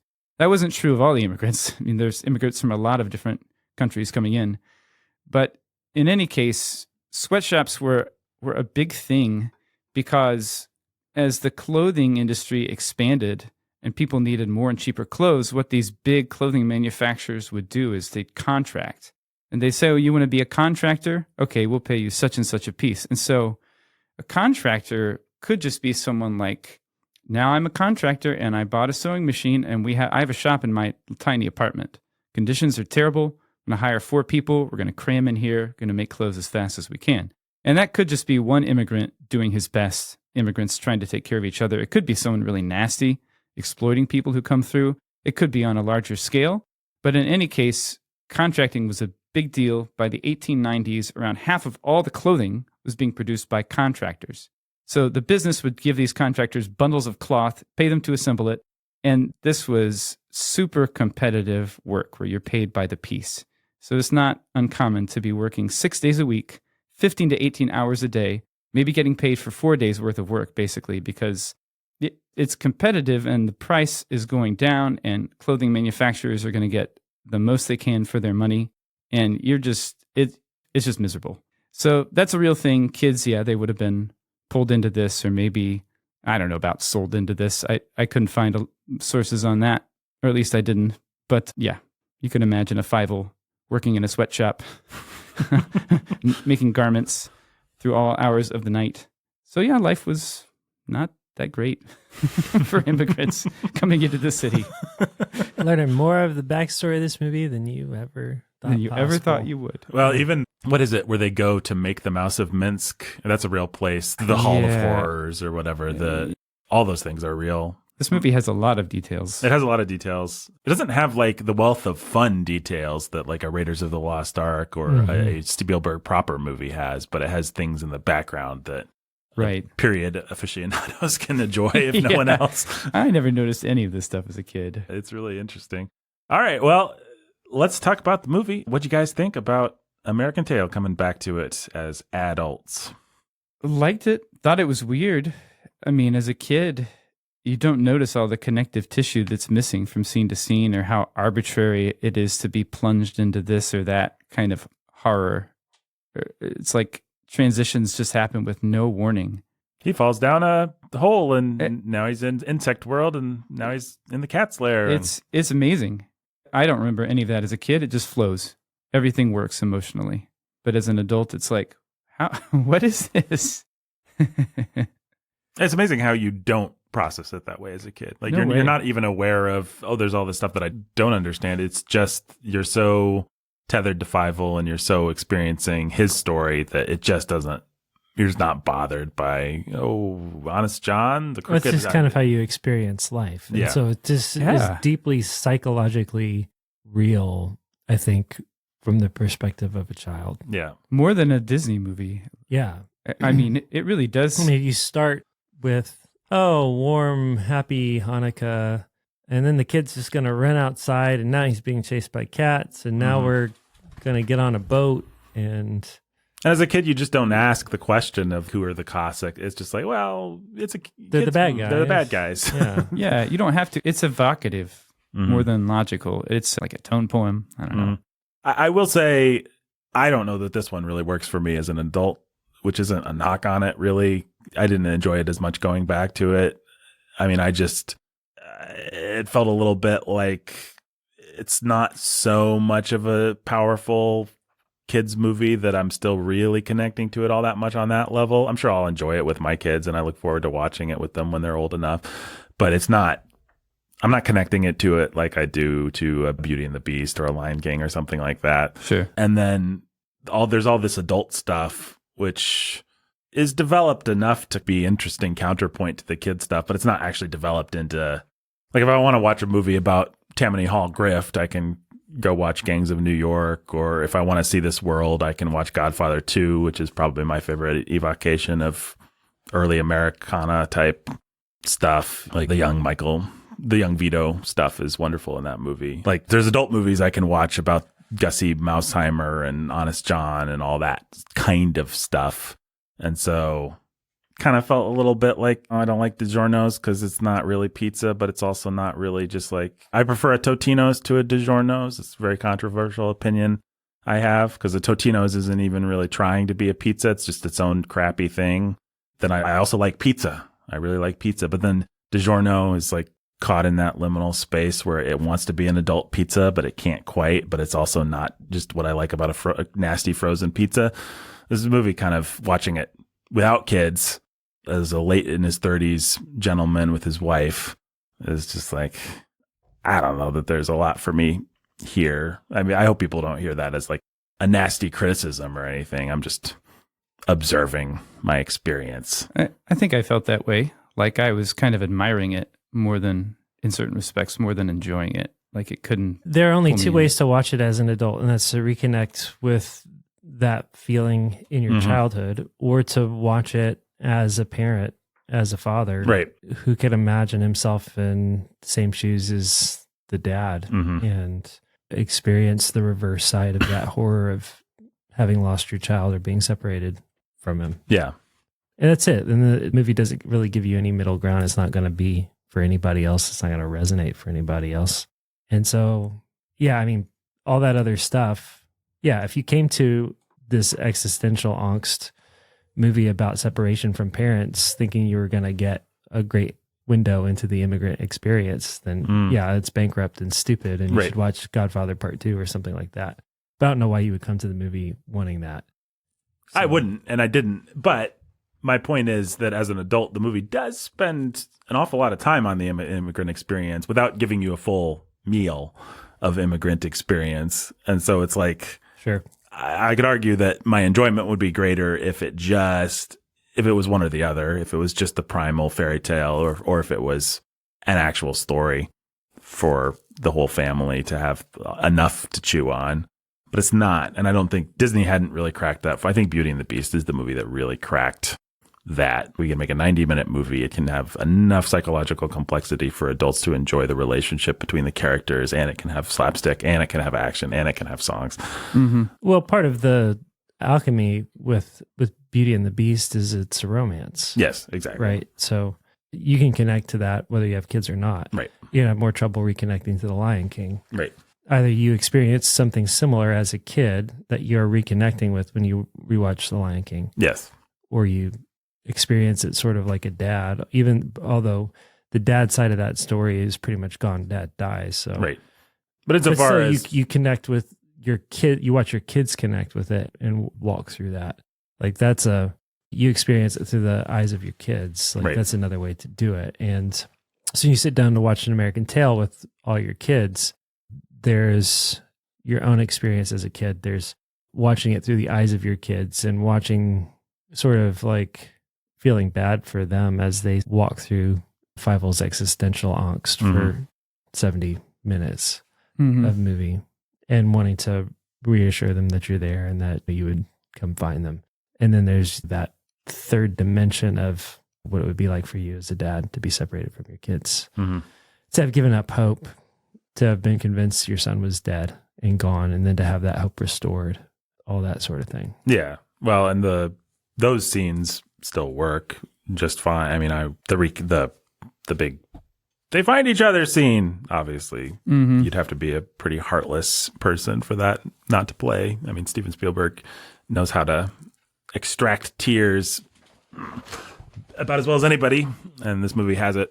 Yeah, I think I just didn't care about Tony Toppoli or Bridget, or I don't know. Warren T. Cat's kind of a lame villain, I would say, from an adult perspective, especially if you compare him to the other villain of the year of 86. The other mouse-related villain was Ratigan, who's a fantastic villain. And they're kind of both these grandiose buffoons, but Ratigan has a completely psychotic side that comes out at the end that makes him pretty scary when he's tearing up through the gears to try and grab them, and they have a big fight on the clock and everything. That's awesome. Whereas, I mean, I guess maybe I'm just criticizing the movie they didn't make instead of criticizing the one they did make, because Warren T. Rat, the whole point is he's just a lame grifter. He's not really all that scary of a bad guy, I guess. Yeah, I think the bad guy in American Tail is existential angst, where it's like the fear of separation and being lost forever. Right. Yeah. No, I like it. I mean, I think like Nathan, I'll enjoy it more when I can watch it with kids. Yeah. And probably that will help me connect to the dad side of it better too. But watching it from the angle of what's the, like having written scripts now for our Ville and stuff, what's the connective tissue between scenes? What's the just enough context that this will make some kind of sense to an adult? I was like, oh, I just didn't realize it was so, I don't know what I want to call it, minimalist or something. Like it's like a deliberate style, some of which I attribute to carelessness and some of which I think is a deliberate decision to do a thing. Well, the argument for it is that as a kid, it does not matter. It does not matter. A, the movie feels twice as long when you're a kid. Yeah. Yeah. B, oh man, yeah. You just don't care. Like, oh, he fell in a hole and now he's on It another all makes adventure. sense. It all makes perfect sense. It makes sense on your id. He doesn't actually it. fall into the hole. He goes down it because he hears the violin music. Yeah, that's right. That's right. Yep. And so it's actually part of a sequence of Fievel is looking for his dad, and he keeps getting these false leads that he's trying to follow up on. Mm-hmm. And so we have, I think, 3 of them. Right. Because rules of 3, and that's the third one. The phonograph, So you see he's wandering, he sees the families through the windows. You've got the phonograph. He runs into Tony, and then he's got the whole scene with Bridget where he's like, wait till I tell Papa. And so I guess it's not really a rule of 3 in that sense. It's sort of like that Tony and Bridget stuff is in the middle, and you've got a mirror scene on either side. First it's the gramophone and people, and then it's the violin playing of Warranty Rat. Right. Well, it actually is a rule of 3. The third one is he reconnects with his family. Right. The third time's the charm. The second time is the scary descent into darkness. It's the Campbellian belly of the beast. And then the last time is the Return of the Jedi. He gets everything he ever wanted. I think it's a good movie. Just to be very clear, nothing that I said was a criticism, as far as I understand it. It's just an observation of, it's interesting to go back to a movie when you're an adult and see what it did and didn't do. And I feel like I'm making a criticism, but I don't know quite how to put it. It's more just that it's weird. The style is weird. And maybe that doesn't turn out to be a criticism. Well, it does if you look at Don Bluth's career, because you're like, there's a lot of things that are in embryonic form here that will flower into crap later on. Yeah, it got saved by having some pixie dust or some magic about it that just sort of, this works for reasons we don't maybe necessarily understand. Right. Maybe that's the Spielberg cut and guiding hand of he's just everything he touches. He's got Midas touch. I think Spielberg has the good sense to say there has to be a story. It has to be a story that everybody can relate to, no matter how old or how young. And that has to drive everything forward. And none of Bluth's 90s movies have that. I mean, they're always just about weird stuff. He's a very self-indulgent kind of filmmaker. Yeah. You can feel that stuff attempting to get out here. Yeah. Just all the time. Like, I just want to show you this. I'm going to animate a weird love moment between Bridget and Tony. What's going on here? I think it's funny that he finds the Irish stereotype of the drunken politician funny, and it's like, do kids relate to that? I don't know that he cares. Honest John's a stereotype from 50 years ago at his time. Sure, I think that's fine. That he likes. You can do that if you want. But then you still get the kid's perspective of, well, when he goes to Fievel, it's like he burps and is like Fievel's perspective on Honest John is he's like kind of weird and scary and stinky and right. Yeah, Honest John might not. Gussie Mausheimer is actually maybe more of an example of, this is the German society aristocrat lady from the New York Mausheimers, that whole thing, like from Age of Innocence or something like that. It's like, what kid even knows what this is? But who cares?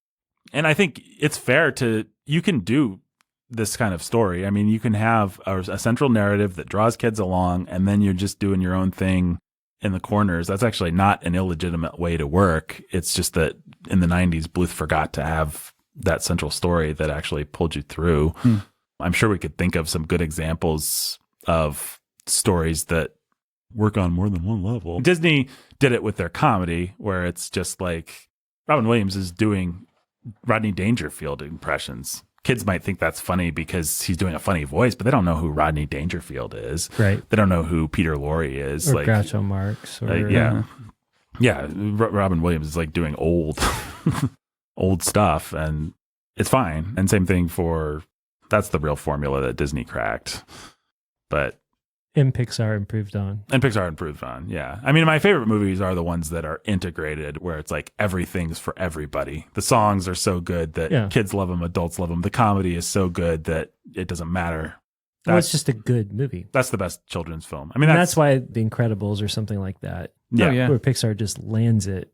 It's like, well, I don't watch this movie and think, I'm glad that they made this kids movie fun. I think this is a good movie. It's just a good movie. This is just right. Good movie. Yeah. I enjoy the movie. Yeah. Well, there's I also would watch this movie. Yeah. The Incredibles is just a good movie. There's also the thing where you take something that's esoteric that you're interested in that no one cares about, and you just do it so well that you force everybody to care about it for at least the duration of the movie. And that would, my example of that is Ratatouille.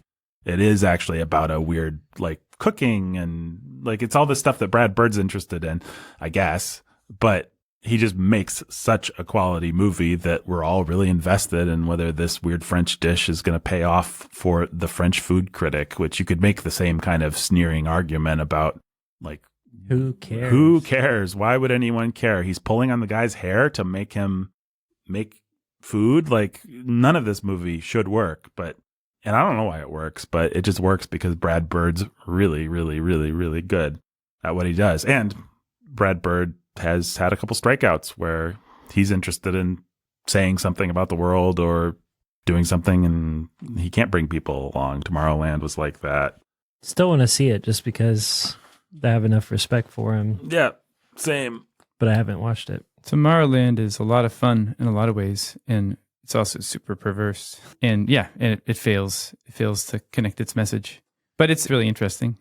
Yeah. It's got a lot of great sequences. Well, maybe we'll do it one day. Maybe we'll do the whole Bird oeuvre. Oh, well, let's talk about through this movie real quick. So you meet the Mouskowitzes. How would you guys rate this as an introduction to the Mouskowitz? You like this early Mouskowitz stuff? No, you mentioned Great Mouse Detective. It's 100% parallel. Yeah. Right. We zoom in on 221B Baker Street, and then we see Sherlock's silhouette, and then we pan down. Yep.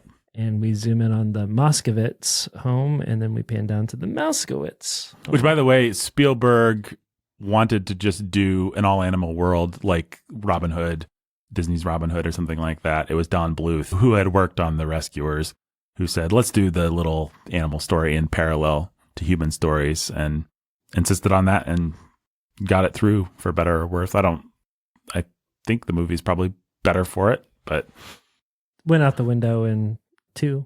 I kind of did. I mean, I guess not completely, because I guess the train. Yeah, the train. Well, and John Cleese's punishment is he gets grabbed by an annoying pulled cat into the lady. Yeah, that whole thing. Yeah, I forgot about that. Yeah, I don't know why. I do know why I remember it, because I watched that thing 4 billion times. Yeah. He says revenge, and then she says, "Oh, pussy." And then he's sitting there with a sardonic look on his face while she puts like a baby bonnet on him. It's quite funny. So they introduce the Mouskowitzes, and yeah, you're right. It does run in parallel. I will say I don't know if we had like maybe a VHS of this movie that missed this part or something like this, but I never remember all the stuff leading up to the Cossack attack. And it's striking to me how Disney even perfected that. Disney figured out how to introduce characters in a really dynamic way. Strong opening scene. Made the story. You think of Beauty and the Beast, it's like Belle comes bursting out of that house, and suddenly got her song. There's a great song, and she's already in conflict with the town. We're already setting up. It's like the story train has already left the station. Same thing for Aladdin. He's like, we're meeting him, but it's also an action scene. He's one jump ahead of the breadline. Right. But then Lion King is its own sort of like, we're doing something completely epic and different. Right. We're going to slow down to walk through this world and have Dad explain it to us and stuff. But first, we're going to have a great big song. Right. Which my 2-year-old loves, by the way. She can watch Circle of Life and really respond to it. Not the whole movie, but Circle of Life she loves. Although she gets really scared. Rafiki grabs the baby and takes the baby, as she calls him, up and holds him over the cliff or whatever, and she freaks out. I think she thinks he's going to drop him. That's all I can understand, but she does not like the iconic The shot. presentation of Simba. Yeah, she likes when Simba shows up, like baby kitty, it's a baby kitty, and he's shaking the thing, and she's really excited, and then Rafiki holds Simba up, and she does not like that. So don't hold babies over cliffs, I guess, is the lesson. So it is weird to me how static, like, it's like, okay, there's the Moskowitzes, they're happy, he's got a hat.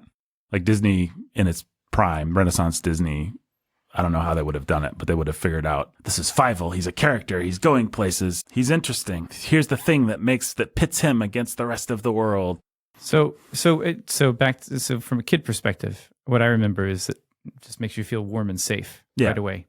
And that always worked. maybe the movie works better for it being sort of passive and still. It's just like, it's warm and safe, and it's Christmas. It's Hanukkah, but it's Christmas. Uh-huh. And he gets the hat. The totem for the movie. Yeah. Mm-hmm. Yeah, and it's going to keep coming up. It's going to be the thing he uses to get himself in trouble. It's going to be the thing that gets him in trouble multiple times. And then it's finally going to fit at the end. Right. He's become a mouse. Yeah, so at least that part of it works. Yeah. Establishing the cats are bad. And well, again, please don't cast, not that either of you are, but listener, please don't cast me as the anti. So what happened is, I'm leaving it in, Jake just caused a Rube Goldberg. He knocked over a pole, which knocked over a lamp, which killed the cat that Mouse brought, or whatever that fairy tale, or that poem is that I'm not remembering. So you got the central thing, and then you got oh yeah, I'm not a jerk that hates this movie. I like this movie a lot, and I like your childhood, and I'm a fan of your childhood, and I'm a fan of the movie. I'm just making observations about my reaction to it this time. So then you have the Cossack attack. Now, a lot of critics did criticize this because it comes out of nowhere.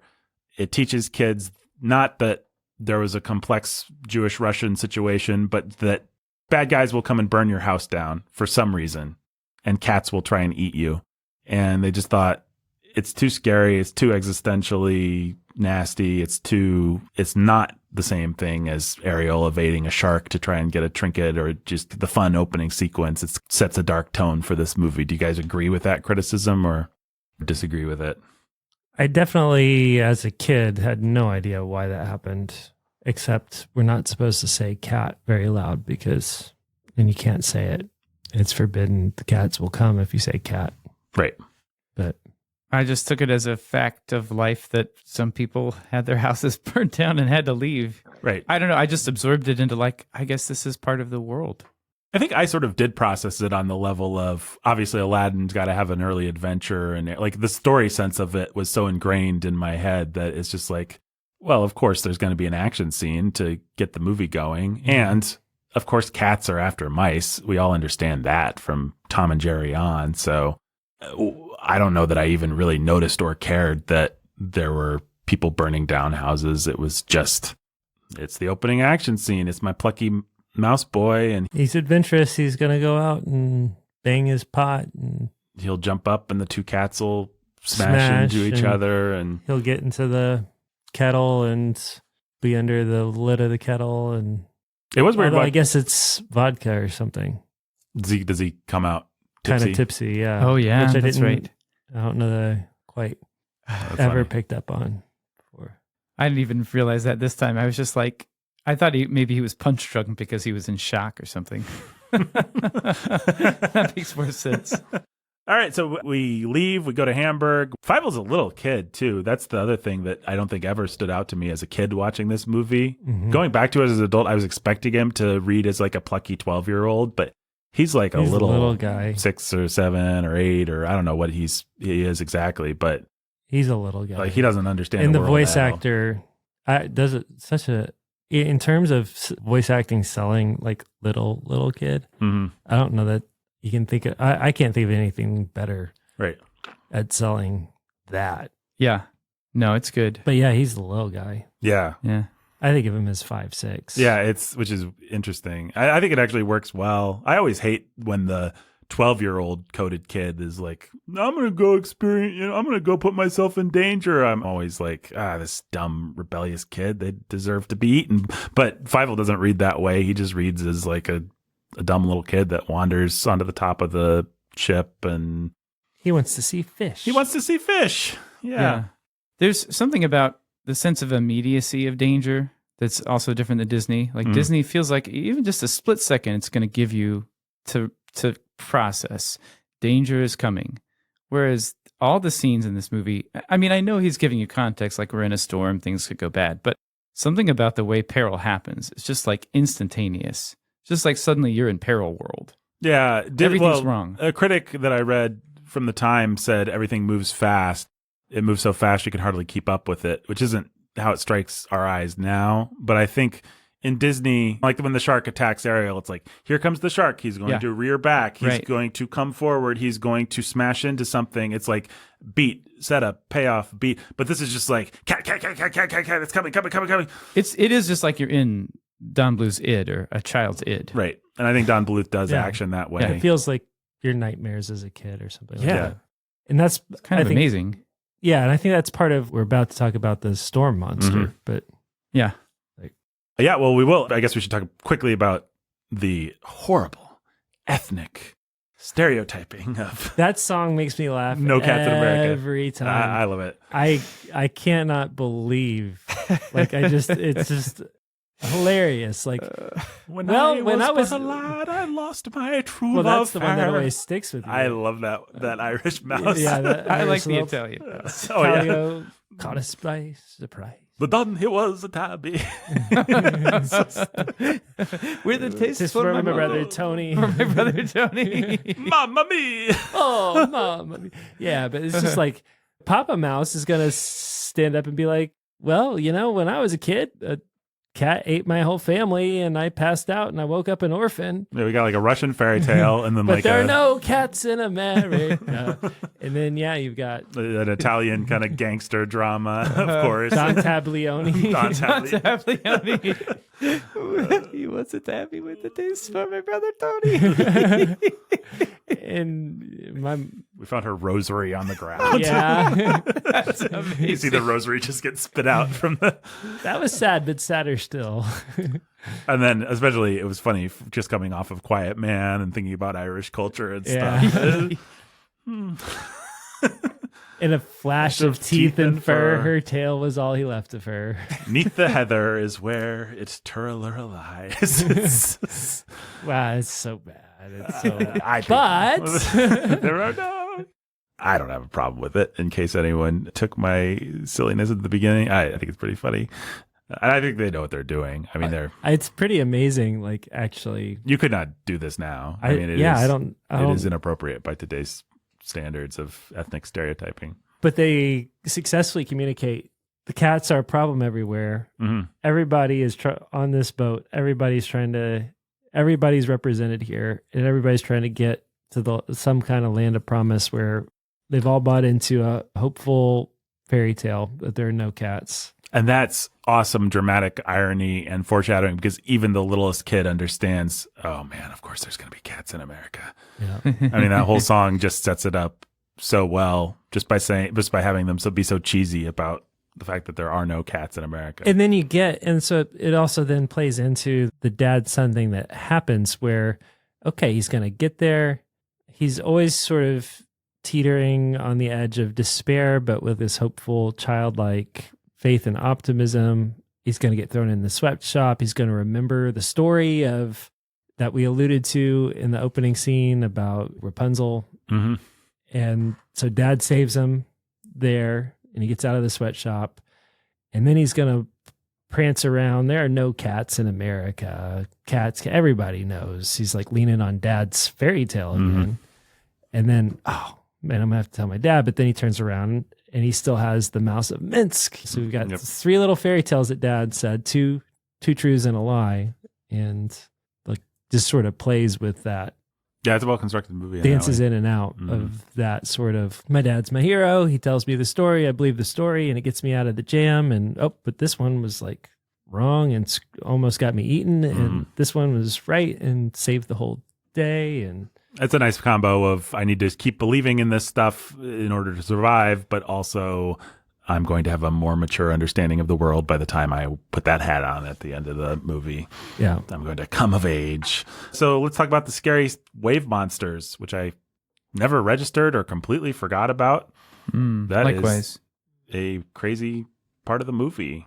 And the only reason I said earlier that maybe I didn't like it, I like it, it's cool, but it kind of violates the contract with the audience. It's like purely from the id in a magical realism kind of way that the rest of the movie doesn't actually have. Nathan, the movie's all about talking mice. I know, but it establishes rules for its talking mice, and those rules do not involve wave monsters from the id. Primal forces of nature taking on personality, right, and conspiring against you. I guess the Statue of Liberty does wink at the end. But, but you can do that at the end, for the last shot of your movie in a way that you can't just have. I guess it works. I mean, it's just the way Fievel sees the world. I think that's the way if you were between the ages of 3 and 7, right, it would feel like that storm just collapsed on your ship, and it would feel like something was out to get you. Right. Mm-hmm. The waves are out to get you. I think that's what it would feel like. I think that's what it feel like now. If you were in that, if you've ever seen any like actual footage of some of these storms, like tsunami waves and stuff, in the great big like ocean liners being tossed around on these sea storms, like it's pretty terrifying. But it is one of those natural phenomenons where you actually have a minute to see it coming. Yeah. Before it hits you. Well, I don't know. I think you're right. It does feel in some way out of place, but it also... I know exactly what he's doing. Don Bluth came of age with Snow White as the thing, and there's the scene where she's running through the woods and all the trees become monsters and stuff, and then she collapses sobbing, and it turns out it was all just the little animals in that case. Yeah. But there's that really scary scene where she's scared, and so nature becomes this personified menace. And I don't know, Snow White doesn't feel like it's violating any contract because it is such a primal fairy tale told so simply and directly. Yeah, no, I think I agree with you. There is something that it's like, also there's demons. Yep. Well, okay.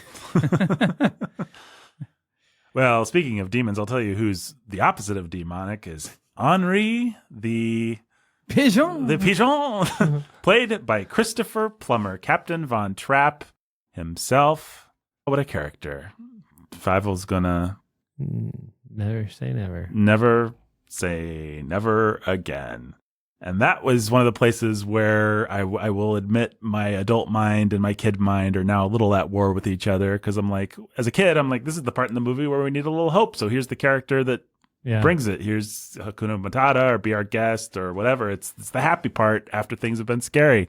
But as an adult, I'm like, what? He's like the symbol for America or something. Mm-hmm. Like he's literally building the Statue of Liberty. Yeah, it blurs the line between fantasy and reality, and that's symbolism. Like, is and he character. metaphorically building it, or is he saying he actually builds it? Like, who is this guy, and what is? I guess he just represents the spirit of America. But also, this movie, it wants to say America's great, but why? I guess America's great because you can all band together and fight the cats in America. But that's the only thing that makes America great, as far as I'm concerned. I mean, as far as what we see of it, they're going to be living in a tenement house instead of their cute little cottage feeling house. I don't know, like they don't go to any great lengths to show America as. Anyway, Henri the Pigeon. The great Christopher Plummer singing a very catchy song. With lots of parts that are indiscernible because we got that little bird chorus. Yeah. Yeah. I couldn't hear. I still to this day have no idea what the bird chorus, with the pigeon lady chorus. It's like the way it's mixed or. Yeah, I don't know if it's how they mixed it or if it's just what recording technology was, but I find that's often the case in old animated movies or even just old musicals in general. I feel like somewhere in the 90s, like Beauty and the Beast, we finally have that opening number where all the crowd and the 3 little girls that are in love with Gaston, like they're all doing their parts and you can all understand everything. But a lot of those old, like you think about the Snow White singing voice. Anyway, yeah, it's kind of muddled and muffled, but it uplifts Fievel's spirits and tells him to just keep trying, just like America keeps trying. Yeah, and then it gets weird because from the perspective of an adult, like here's a guy who's like gonna rescue the kid, and help him find his family. But now suddenly, oh no, just take him and drop him off at immigration. Yeah, Henry the Pigeon kind of sucks. Like, Yeah, why did he do that? Yeah, go with him to immigration and stay with him and hang with him and see if you can help him find his family. And if not, bring him back here and we'll try again tomorrow or something, right? Yeah. Instead, she just like drops him off on a hat and he falls into a hole and she flies away. Wait a minute. Well, and also, as far as all the coding of everything goes, if my kid gets swept over a boat and ends up in America, I don't want the first person he meets to be some fruity French guy. Not really. No. Well, he's got a harem. He's got a harem. Yes, it's true. He's a French guy that's interested in ladies, which famously they are. So I guess my kid is safe. But still, I don't know. Maybe a plucky Irish guy, or I'd be happy for my kid to fall in with Tony Chipotle if he couldn't do any better. You need the iconography of the Statue of Liberty and the French. It's French and yeah. Yeah, I think this might have been the scene that most pulled me out of the movie. Like as an adult. Yeah, I was just like, this is so arbitrary. It's just not even trying to give me anything that makes plot sense of this stuff. No, but there again, like I said, it does make emotional sense. Like it is the part of the movie where that's supposed to happen. It's super sad. He's been separated from his family. Yeah, totally is. We've got dad tied up in ship rigging. Right. Screaming out for Fievel. Fievel! And Fievel gasping in the waves and waking up in a bottle. Yep. Dramatic.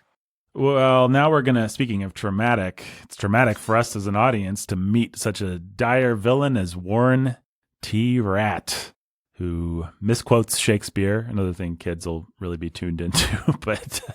Yep. But I'm not. I'm not complaining, folks. I'm really not. It's just funny to observe all these things. I don't know. Anybody, was I too mean to Warren T. Rat earlier? He's just what he is. I mean, he's just a grifter. A silly grifter. Yeah. Yeah, and he's got little cockroach. Yeah. Yeah, we don't need a Ratigan level psychopath, I guess, but I think a good villain goes a long way, and Warren T. Rat isn't as good a villain. Even like John Cleese actually is a similar kind of buffoonish bad guy, but I think he's a better buffoonish bad guy. He just has a little bit more menace to him, and for sure in the sequel. And you got that spider. I don't know. If you put a villain in this movie that they might just tip it over into darkness. Yeah, I mean, I don't know. It's sort of the same thing with Beauty and the Beast. Actually, if Gaston looms too large over Beauty and the Beast, then you lose. It changes the balance of where the drama actually is. Gaston's not the drama of Beauty and the Beast. Right. And Warren T. Rat's not. He's a plot element. Right. He's not the drama of this movie. That's a good argument. I buy that. I think you're right. Nobody's saying, well, if Beauty and the Beast only had an actual good villain, it would be a better movie. Right. I mean, Gaston is a good villain, but he's just not a Jafar-style villain. Well, that's what I meant. Yeah. He's a buffoon whose buffoonishness becomes dangerous by the end of the movie. I would say. And he works on the level of contrast. And yeah. Yeah, I mean, for my money, Gaston always felt darker than Jafar, just because he's like, this is what a bitter guy can become. This is real human evil as opposed to just like the devil. Right, I'm the devil. Yeah. Yeah. Also, Jafar gets flattened by a door. Him and Iago.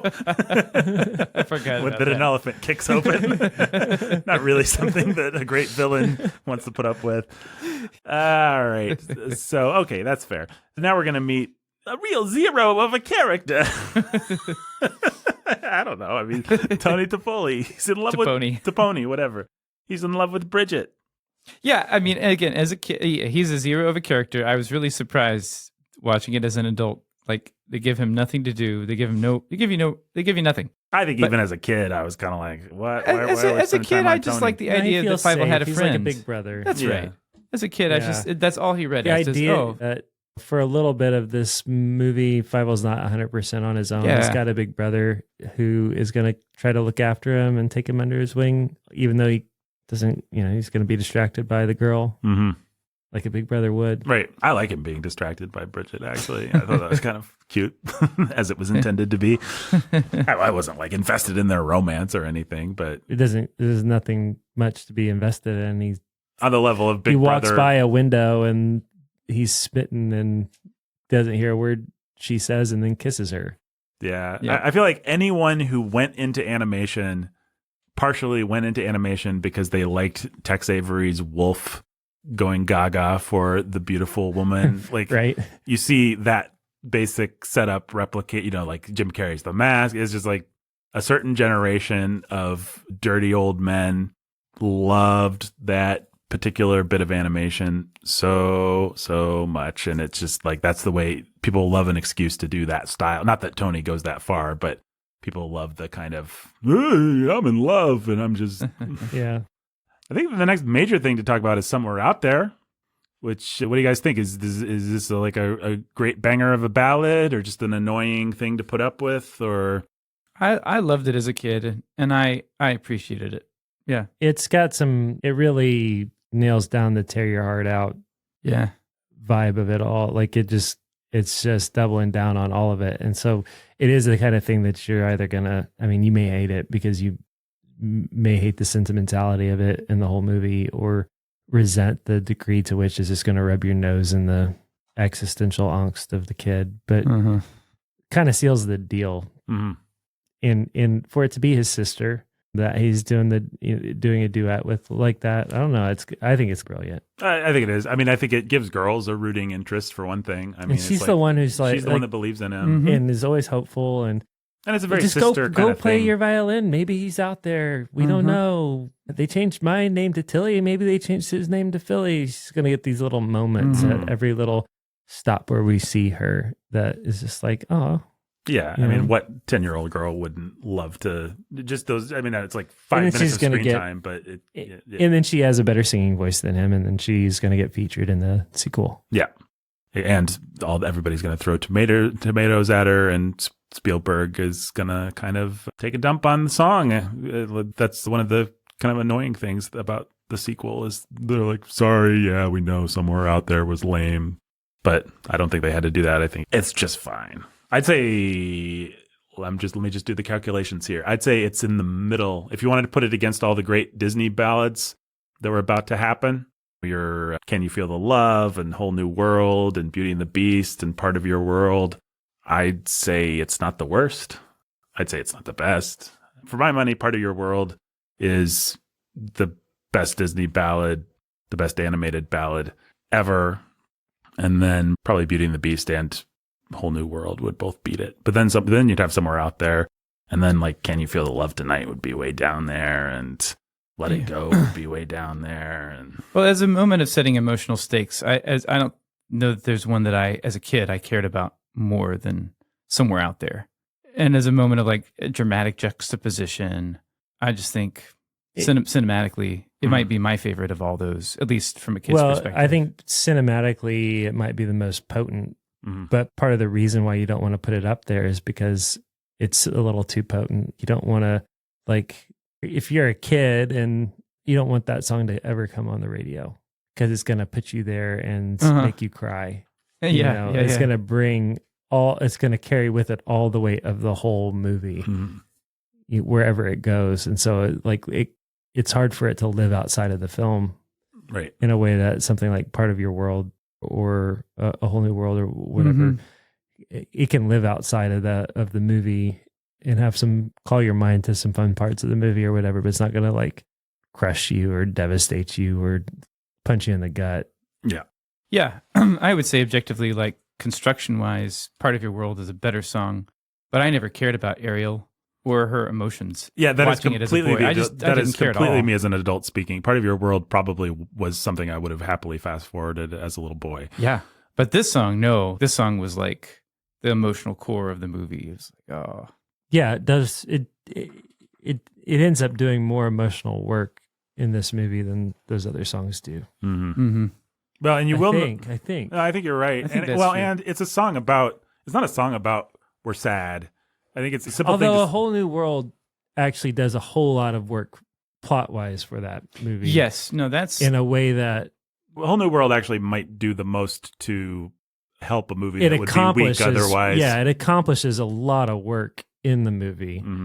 It sets a romantic and emotional stakes that just don't exist really otherwise. These characters are flat beyond this dynamic song. But in terms of actually encompassing the emotional weight of a movie. I don't know that. Well, arguably part of your world actually, for adults at least, does the same thing because Ariel's such a brat. And so, like, there's no grandeur to her desires, but that song certainly does make you feel like, oh, this is every teenager who's ever wanted to get out on her own. And blah, blah, blah. This is me. You know, bright young women, sick of swimming, ready to stand. Well, it's apples and oranges, but yeah, I was saying, I think it is crucial to note that a lot of movies get it wrong because they're like, this part is sad because a character is sad or something sad is happening. And that's wrong. What moves us is actually, they should be sad, but they're having hope anyway. Yeah. They're striving forward anyway. That's what actually makes you tear up. That's what actually connects you. That's why the song's so powerful. If the song was just, I'm sad because I'll never see my sister again, you actually would just feel punished and you might not shed a tear. But, right. But you have these two kids in this impossible situation and they're both hopeful. Right. And that's super sad. Yeah. And as a dad, I think the most sad moment of the movie is the minute Papa Mouskowitz's hope is restored. Mm-hmm. That's really, I think, as a dad, kind of that soul-crushing moment, if it rises to that level, which I don't know that it does. But that's the moment as a dad where it's like, oh, like the minute you see he's like, maybe it's something else. Maybe it's, and then from then on, he's just like, because that hope's been rekindled, the desperation that's beneath it all, that's really tough. I think that's true. Well, and I think that's why some people probably really resent Somewhere Out There is if you have a kid who's, without being indelicate, if your brother died and he wasn't coming back, right, and you want that hope to actually go away because you feel you're like, this movie's telling you everything's going to be all right, but it's not. That's where, I'm sorry, we're not going to visit grandma this year. We're not going to have another baby. It's whatever. That's where people, people resent he's not out songs. there somewhere. Right. He's not out there somewhere. That's where people, and then you don't have to have anything nearly as serious as a dead child. But that's the extreme example. But I think there's the reason this song could get under somebody's skin is that they're lying to you. It's not always true. But it is in this movie, and wouldn't it be nice if that's the way the world worked? And fairy tales are fairy tales for a reason. Anyway, speaking of fairy tales, the great fairy tale characters Gussie Meisheimer and Honest John, all the Tammany Hall stuff is up next. Classic characters. I hear everything you said about them before. I think if I can be permitted to make it offensive, Please. them, they're specific enough that they live as just sort of weird, scary adults that you might encounter in a weird situation as a kid. Or just comic, like Lumiere and Cogsworth. Who are these guys? Yeah, so like Honest John, like, oh, we're going to go to this guy. Maybe he can help you. He's actually, to my eyes, just as scary and stinky and weird as everybody else I've dealt with. But whatever, I'm like with my big brother and his girlfriend. And Gussie Meisheimer is just like, what, weird patronizing old lady that you don't understand, that who knows, like you run into this lady at a funeral or at some weird event that your parents took you to for reasons you don't understand. Or you see her at church every Sunday. Yeah, or she's a church lady. Exactly. Which is, I think, my placeholder for her. She's this random church lady who, like, she's got her weird perfume and takes her weird sort of patronizing interest in you for reasons you maybe don't understand, and you don't get it, but these people just sort of exist and weave in and out of your life. And right. Exactly. Well, and cartoons can do things that are really inappropriate. Like, what I'm trying to say is kids actually would process a woman through the giant enveloping bosom. Right. And as an adult, you're not even allowed to notice that about somebody like that, but a cartoon can just do it. And it's fine, and it actually connects on a visceral level, like right. But then you have the moment where Honest John notices, right? I was like, I don't pluck believe that feather off. Why did you do that? Why did you do that? Why did you do that? I was like, I don't believe that he got away with it. It's oh my goodness, something. Well, I think let's see here. So, oh wowie. She is pretty funny. She made me laugh. Well, she's Luis the secret weapon. That's Madeline Kahn. She's being asked to do the same accent she did. It's a Marlene Dietrich impression that she did for Blazing Saddles. So it's like all adult stuff, but kids don't care. And it works fine. So, and speaking of adult stuff, how about that weird comedian that was friends with Burt Reynolds and was just famous for being famous and appearing on talk shows, and who even knows why he was famous? Dom DeLuise. He's in like I know every him as one of these Tiger the guys. Cat. Yeah, no, he's in all those 90s. Well, he's in and he's in Secret of NIMH. He's in maybe not Land Before Time. I don't think he's in Land Before in Time, but he is in fact the titular eponymous troll in Central Park. He's the troll. He obviously got along with Don Bluth and or liked making a very easy paycheck.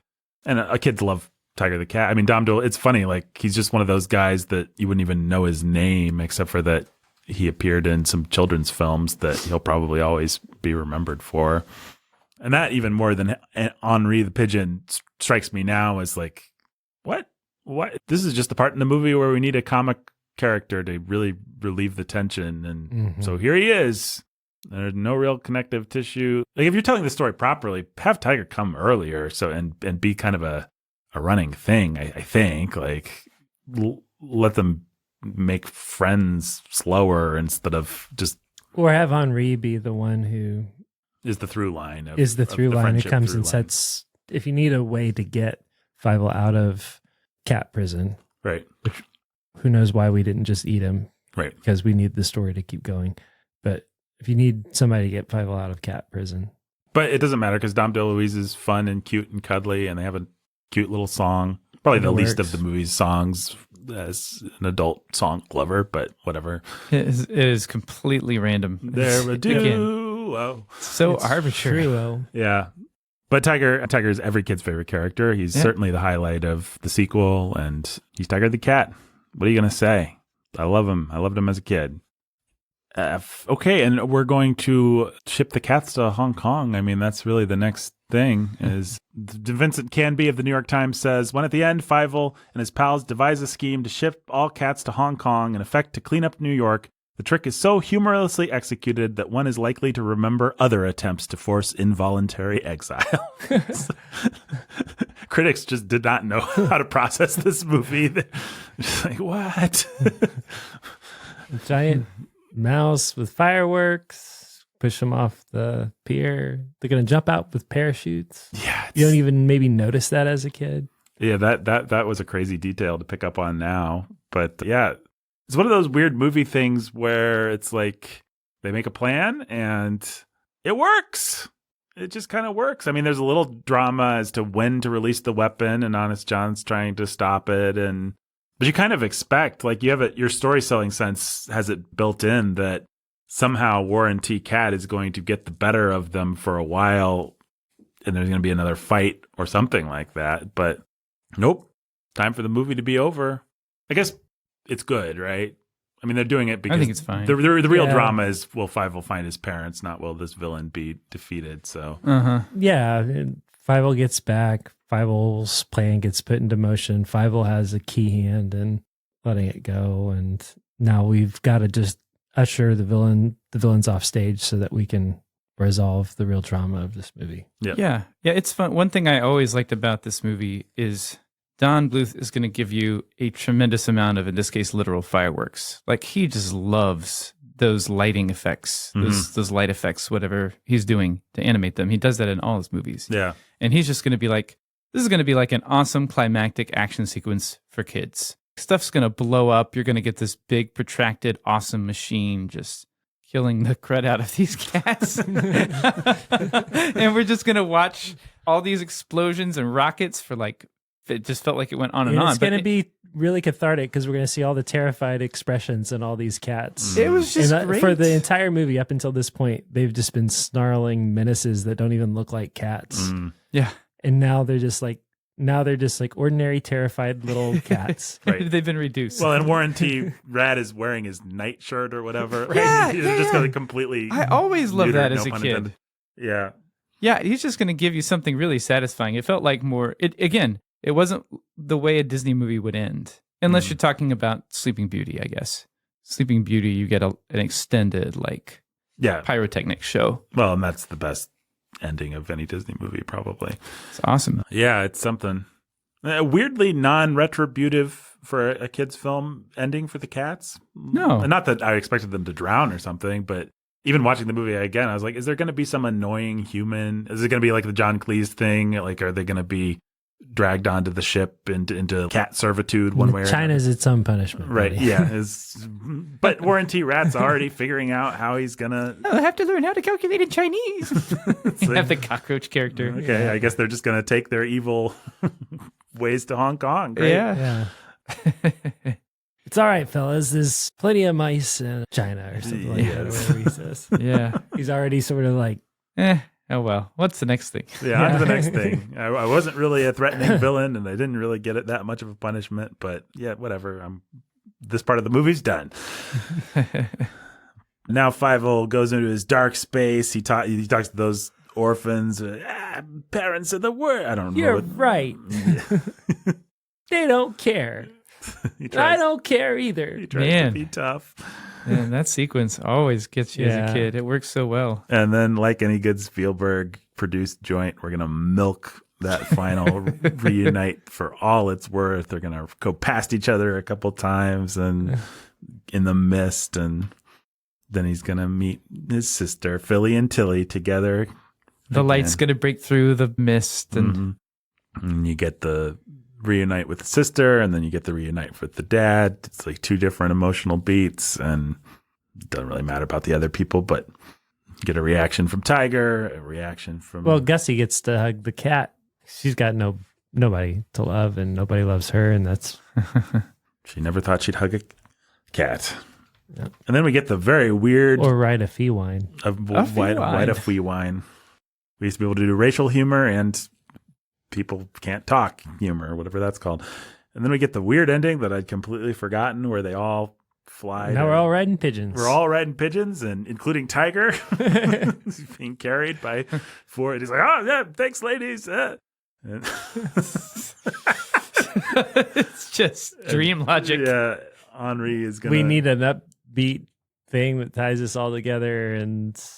I was being a little unkind earlier, I want to say, when I said this movie's depiction of America is completely lame, because the fact that they can actually bind together across race, across species, actually, to defeat the menace, to fight back. It's a very American melting pot kind of idea. You don't just get handed something in America, but you do have the freedom to claim your turf and then fight for it. Yeah. Make your own America. Make your own America. Yeah, all cats are evil from your perspective until you become friends with a cat. And then he's your best friend. And all the cats that are bad are totally bad. You drive them into the ocean.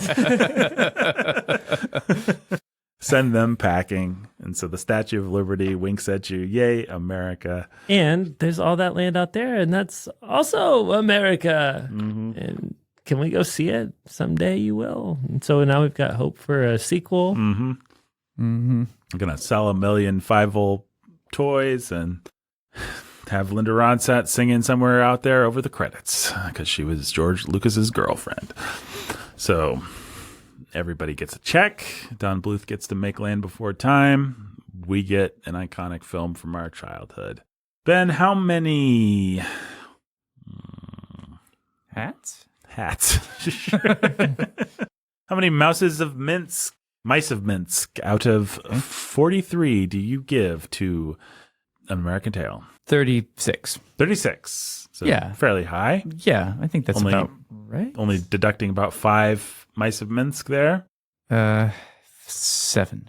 7? Oh, yeah. Yeah. Well, I never claimed to be a mathematician. And why? What is the deduction is just... Some of just the sheer arbitrariness of the movie. The fact that it's not so much a movie for me. It's a movie for me in connection with my kids. Right. Or it's a movie for me as a kid. Right. It doesn't quite transcend. Jake? No. How many mice of Minsk? I think 36 sounds good. 36 mice of Minsk. And are you deducting for the same reasons, or? I deduct... What were your reasons again? It's just that it doesn't become a story for me. It's just a story for me in connection with my kid or as a kid. No, I don't deduct for the same reasons. I deduct because... You love cats. Because I'm a cat person. You're a cat person. Because who wants a movie with such emotional weight? How often do you want something? It's sort of like It's a Wonderful Life. You know, That's fair. Every Christmas, Jake. Every Christmas. The answer. nope. Not every Christmas. No, I don't watch it every Christmas anymore. I can't. I guess I haven't been. It's too much. Last time I watched it was for this podcast. Same. And my wife and me sat there and cried from the Time opening it starts. to the end. I mean, it was Yep. pathetic. I want to do what I want to do. All that stuff is so brutal when you're an actual adult that maybe has a little feeling of George Bailey in your life. In any case, we're not here to arbitrate that. What do I want to do? I'll give it 36. Wow. Has this ever happened before? I feel like no. I'm deducting 7 just because I guess I'm kind of with Ben. It doesn't quite cross the boundary into being a successful adult movie for me. I look forward to showing it to my kids. I think I'll enjoy experiencing it through their eyes, and probably will have even more emotion connected to the idea of losing kids and stuff like that. Uh-huh. Watching it with them, I think it's a good movie. I think it's a weird movie. I think Don Bluth's weird sensibilities crossed with Spielberg's commercial sensibilities, crossed with Spielberg's desire to tell this Jewish story, crossed with the commercial inability to actually tell a Jewish story, just makes for a movie that is pretty bizarre, actually. Yeah, I agree. But it's amazing how much you don't think of it as being bizarre. It just works. The score is great. We didn't really mention that. The score is great. The great James Horner, man, sadly no longer with us, but beautiful. Beautiful, yeah. I love the violin motif. Mm-hmm.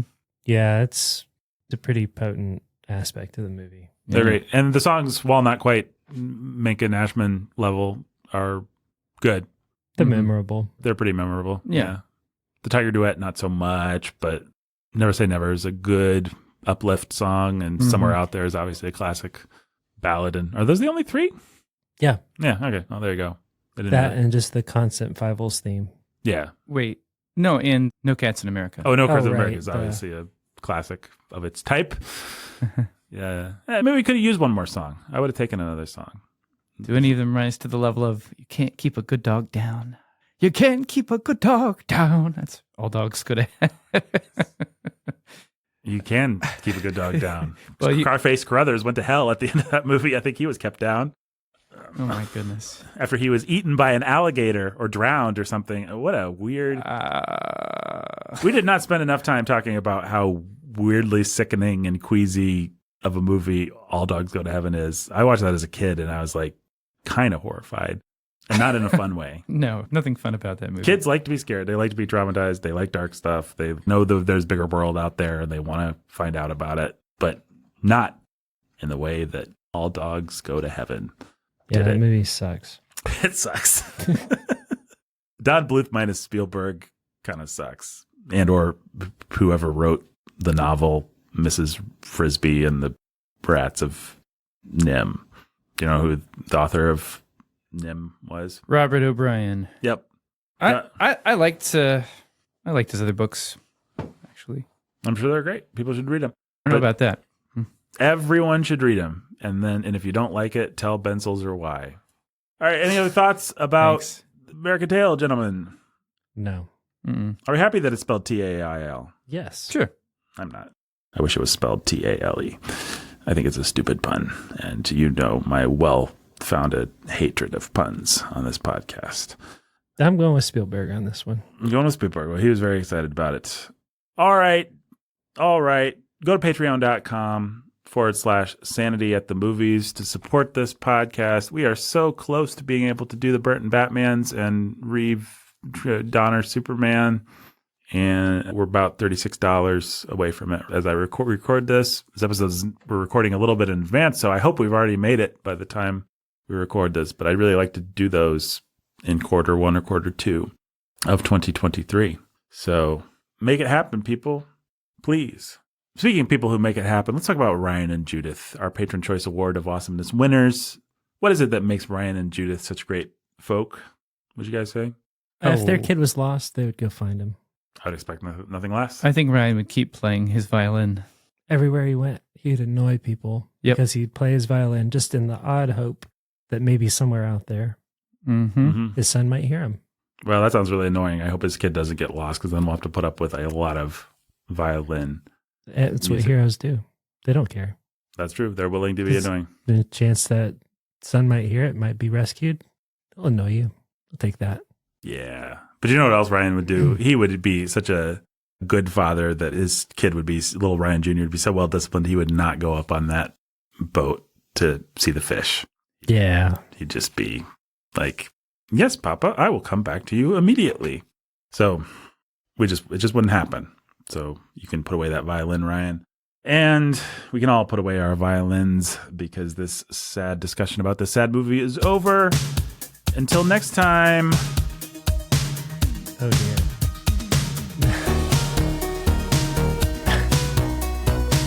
Never say never.